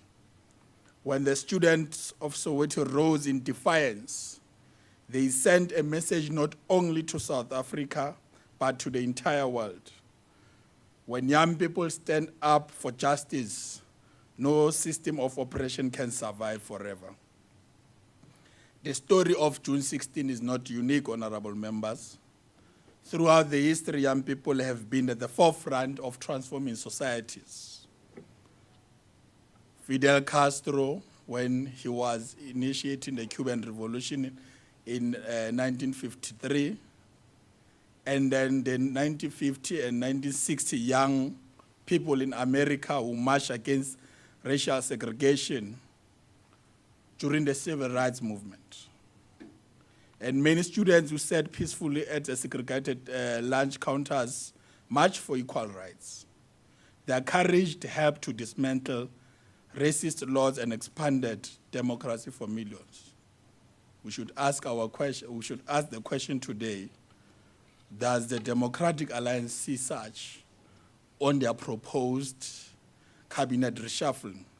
Because young people who are black and young, they have been reshuffled, taken out. So they shouldn't be that these young people in the United States that marched against the racial segregation during the civil rights movement be concerned that in this time and era, we still have such elements or acts by the parties that claim to be progressive. 1968, the students across the France, Germany, Mexico challenged the political and social injustices. And then Thomas Sankara, at the age of 38, led the August Revolution in 1983. And then the other example that I lay before the House, young people, when they played a decisive role in the Arab Spring at the beginning of 2010, using their voices and technology to challenge the authoritarian rule and demand accountability. Most recently, young people across the world have led the movement for climate change, inspired by activists such as Greta Thunberg, reminding world leaders that future generations have the right to a sustainable planet. Today, Honorable McKay and Honorable Pretorius, I want you to take you to different towns where the ANC-led government is doing proper leading and the benefits. In Botshabelo, a young entrepreneur, Emmanuel Mataye, faced unemployment but refused to surrender to hopelessness. Instead, he started a bakery with the support of the ANC-led government on youth development programs. What began as an idea has grown into a business employing other community members. His story demonstrates that freedom fought in 1976 includes the freedom to become a job creator rather than waiting for endless opportunities. In the Westdorp, Honorable Pretorius, a young farmer, Sechaba Rama Benyani, combined education and scientific knowledge and determination to build a successful farming enterprise spanning hundreds of hectares. And he has shown that agriculture remains a pathway to economic empowerment and food security. His success reflects the aspiration of youth of 1976 for a society where talent and hard work can flourish regardless of one's background. Let me continue. In Welkom, a young woman called Bokan Hlwenya started her business with almost nothing. Through resilience and entrepreneurship, she built a growing food processing enterprise producing traditional product that we see everywhere now in Pick and Pay shop, right, which is Moto. She built a growing, her journey reminds us that freedom must also mean economic participation, particularly for young women who continue to face many barriers. And we know that the Department of Agriculture has supported by the ANC-led government her expansion of her business. In Heilbron, a young innovator, Maluti-a-Phofung, taught himself animation and computer coding during difficult times. Instead of allowing circumstances to define him, he developed digital applications and creative platforms that showcase his talent. He represented a new generation of Free State youth who are using technology and innovation to compete in a global economy. I continue. We are not done as the ANC-led government. Dr. Reginald Lehlonolo Mukatsane, who was the head of clinical services in Bongani Hospital in Velco, making him one of the youngest, if not the youngest head of clinical services in the entire country, a recipient of NSFAS and the Department of Health. That is progress. Lehlonolo Phakwe and Tate Daneman Smith have debunked Honorable Pretorius and Honorable McKay a white genocide, an imaginary white genocide that is often peddled in our country. Both Phakwe and Smith are working together in perfect harmony. And their collaboration has made such an impact that a German television crew flew into the country to interview them to say that in South Africa there is no genocide, particularly in farming communities. We are working together and we are living in peace and harmony. The last person in engineering what the youth of 1976 stood for, Thabiso Matsimela. He holds a master's degree in electrical engineering, received a bursary from the Department of Public Works. Mr. Matsimela is from Botshabelo and is currently employed by the Department of Honorable Manje, sitting on the right side of us. He recently invented a device which assists a colleague who uses a wheelchair to switch lines off and on at the touch of a button. This is the progress that the 1976 Youth and Thought for the ANC government is delivering on. Honorable members, these examples teaches us a powerful lesson that every generation is called upon to confront these challenges, or each challenge is its time. The youth of South Africa answered the call of 1976. They faced bullets with courage. They faced repression with determination. They faced fear with hope. And because they stood up, South Africa changed forever. Today we enjoy the fruits of freedom that many never lived long enough to experience them. Because of June 16, we can vote freely, and indeed, in democratic elections, as we say that all young people must go out and vote and to register and vote for the African National Congress to continue to do what is good, what we have been doing today. Because of June 16, Honorable McKay, every child has a constitutional right to free quality education. And we have to state that when you are working when there's progress, you would meet new challenges because of the progress that you are making. But that does not mean that you are a failure. But you have to enhance and move forward how to tackle those challenges. Because of June 16, South Africa, for all races can learn together, work together, and build a common future. I'm not sure what's going to happen with those honorable members who are about to be reshuffled. Maybe they can join the ANC. But because of June 16, a child from the village, from a township farm in former settlement can aspire to become a doctor, an engineer, an entrepreneur, a judge, even a president of the republic. Because of June 16, we have freedom of speech, freedom of association, freedom of movement, and a right to challenge the government without fear of being persecuted. What a beautiful government. You can raise your frustration, there will never be a day that the ANC-led government will persecute you because you have this right of freedom of speech, Honorable McKay and Honorable Pretorius. You have a freedom of association and a freedom of movement. These freedom were not gifts, though, I must remind you. They were won through sacrifice. The image of Hector Peterson reminds us that freedom came at a terrible price. Behind every famous image were hundreds of some of the unnamed heroes and heroines whose dreams were cut short so that the future generation could not live in dignity. As we commemorate the 50 years anniversary of June 16, we must ask ourselves a question. What would the youth of 1976 expect from us today? They will expect me and you, Honorable Pretorians, to defend the democracy. They will expect me and you, Honorable McKay, to fight for economic growth. They will expect you and me, Honorable Pretorians, that there should be job creation. But that job creation which must also acknowledge the progress that has been made, not only to raise points on the negative side without acknowledging the progress that government has made. That is to be a functional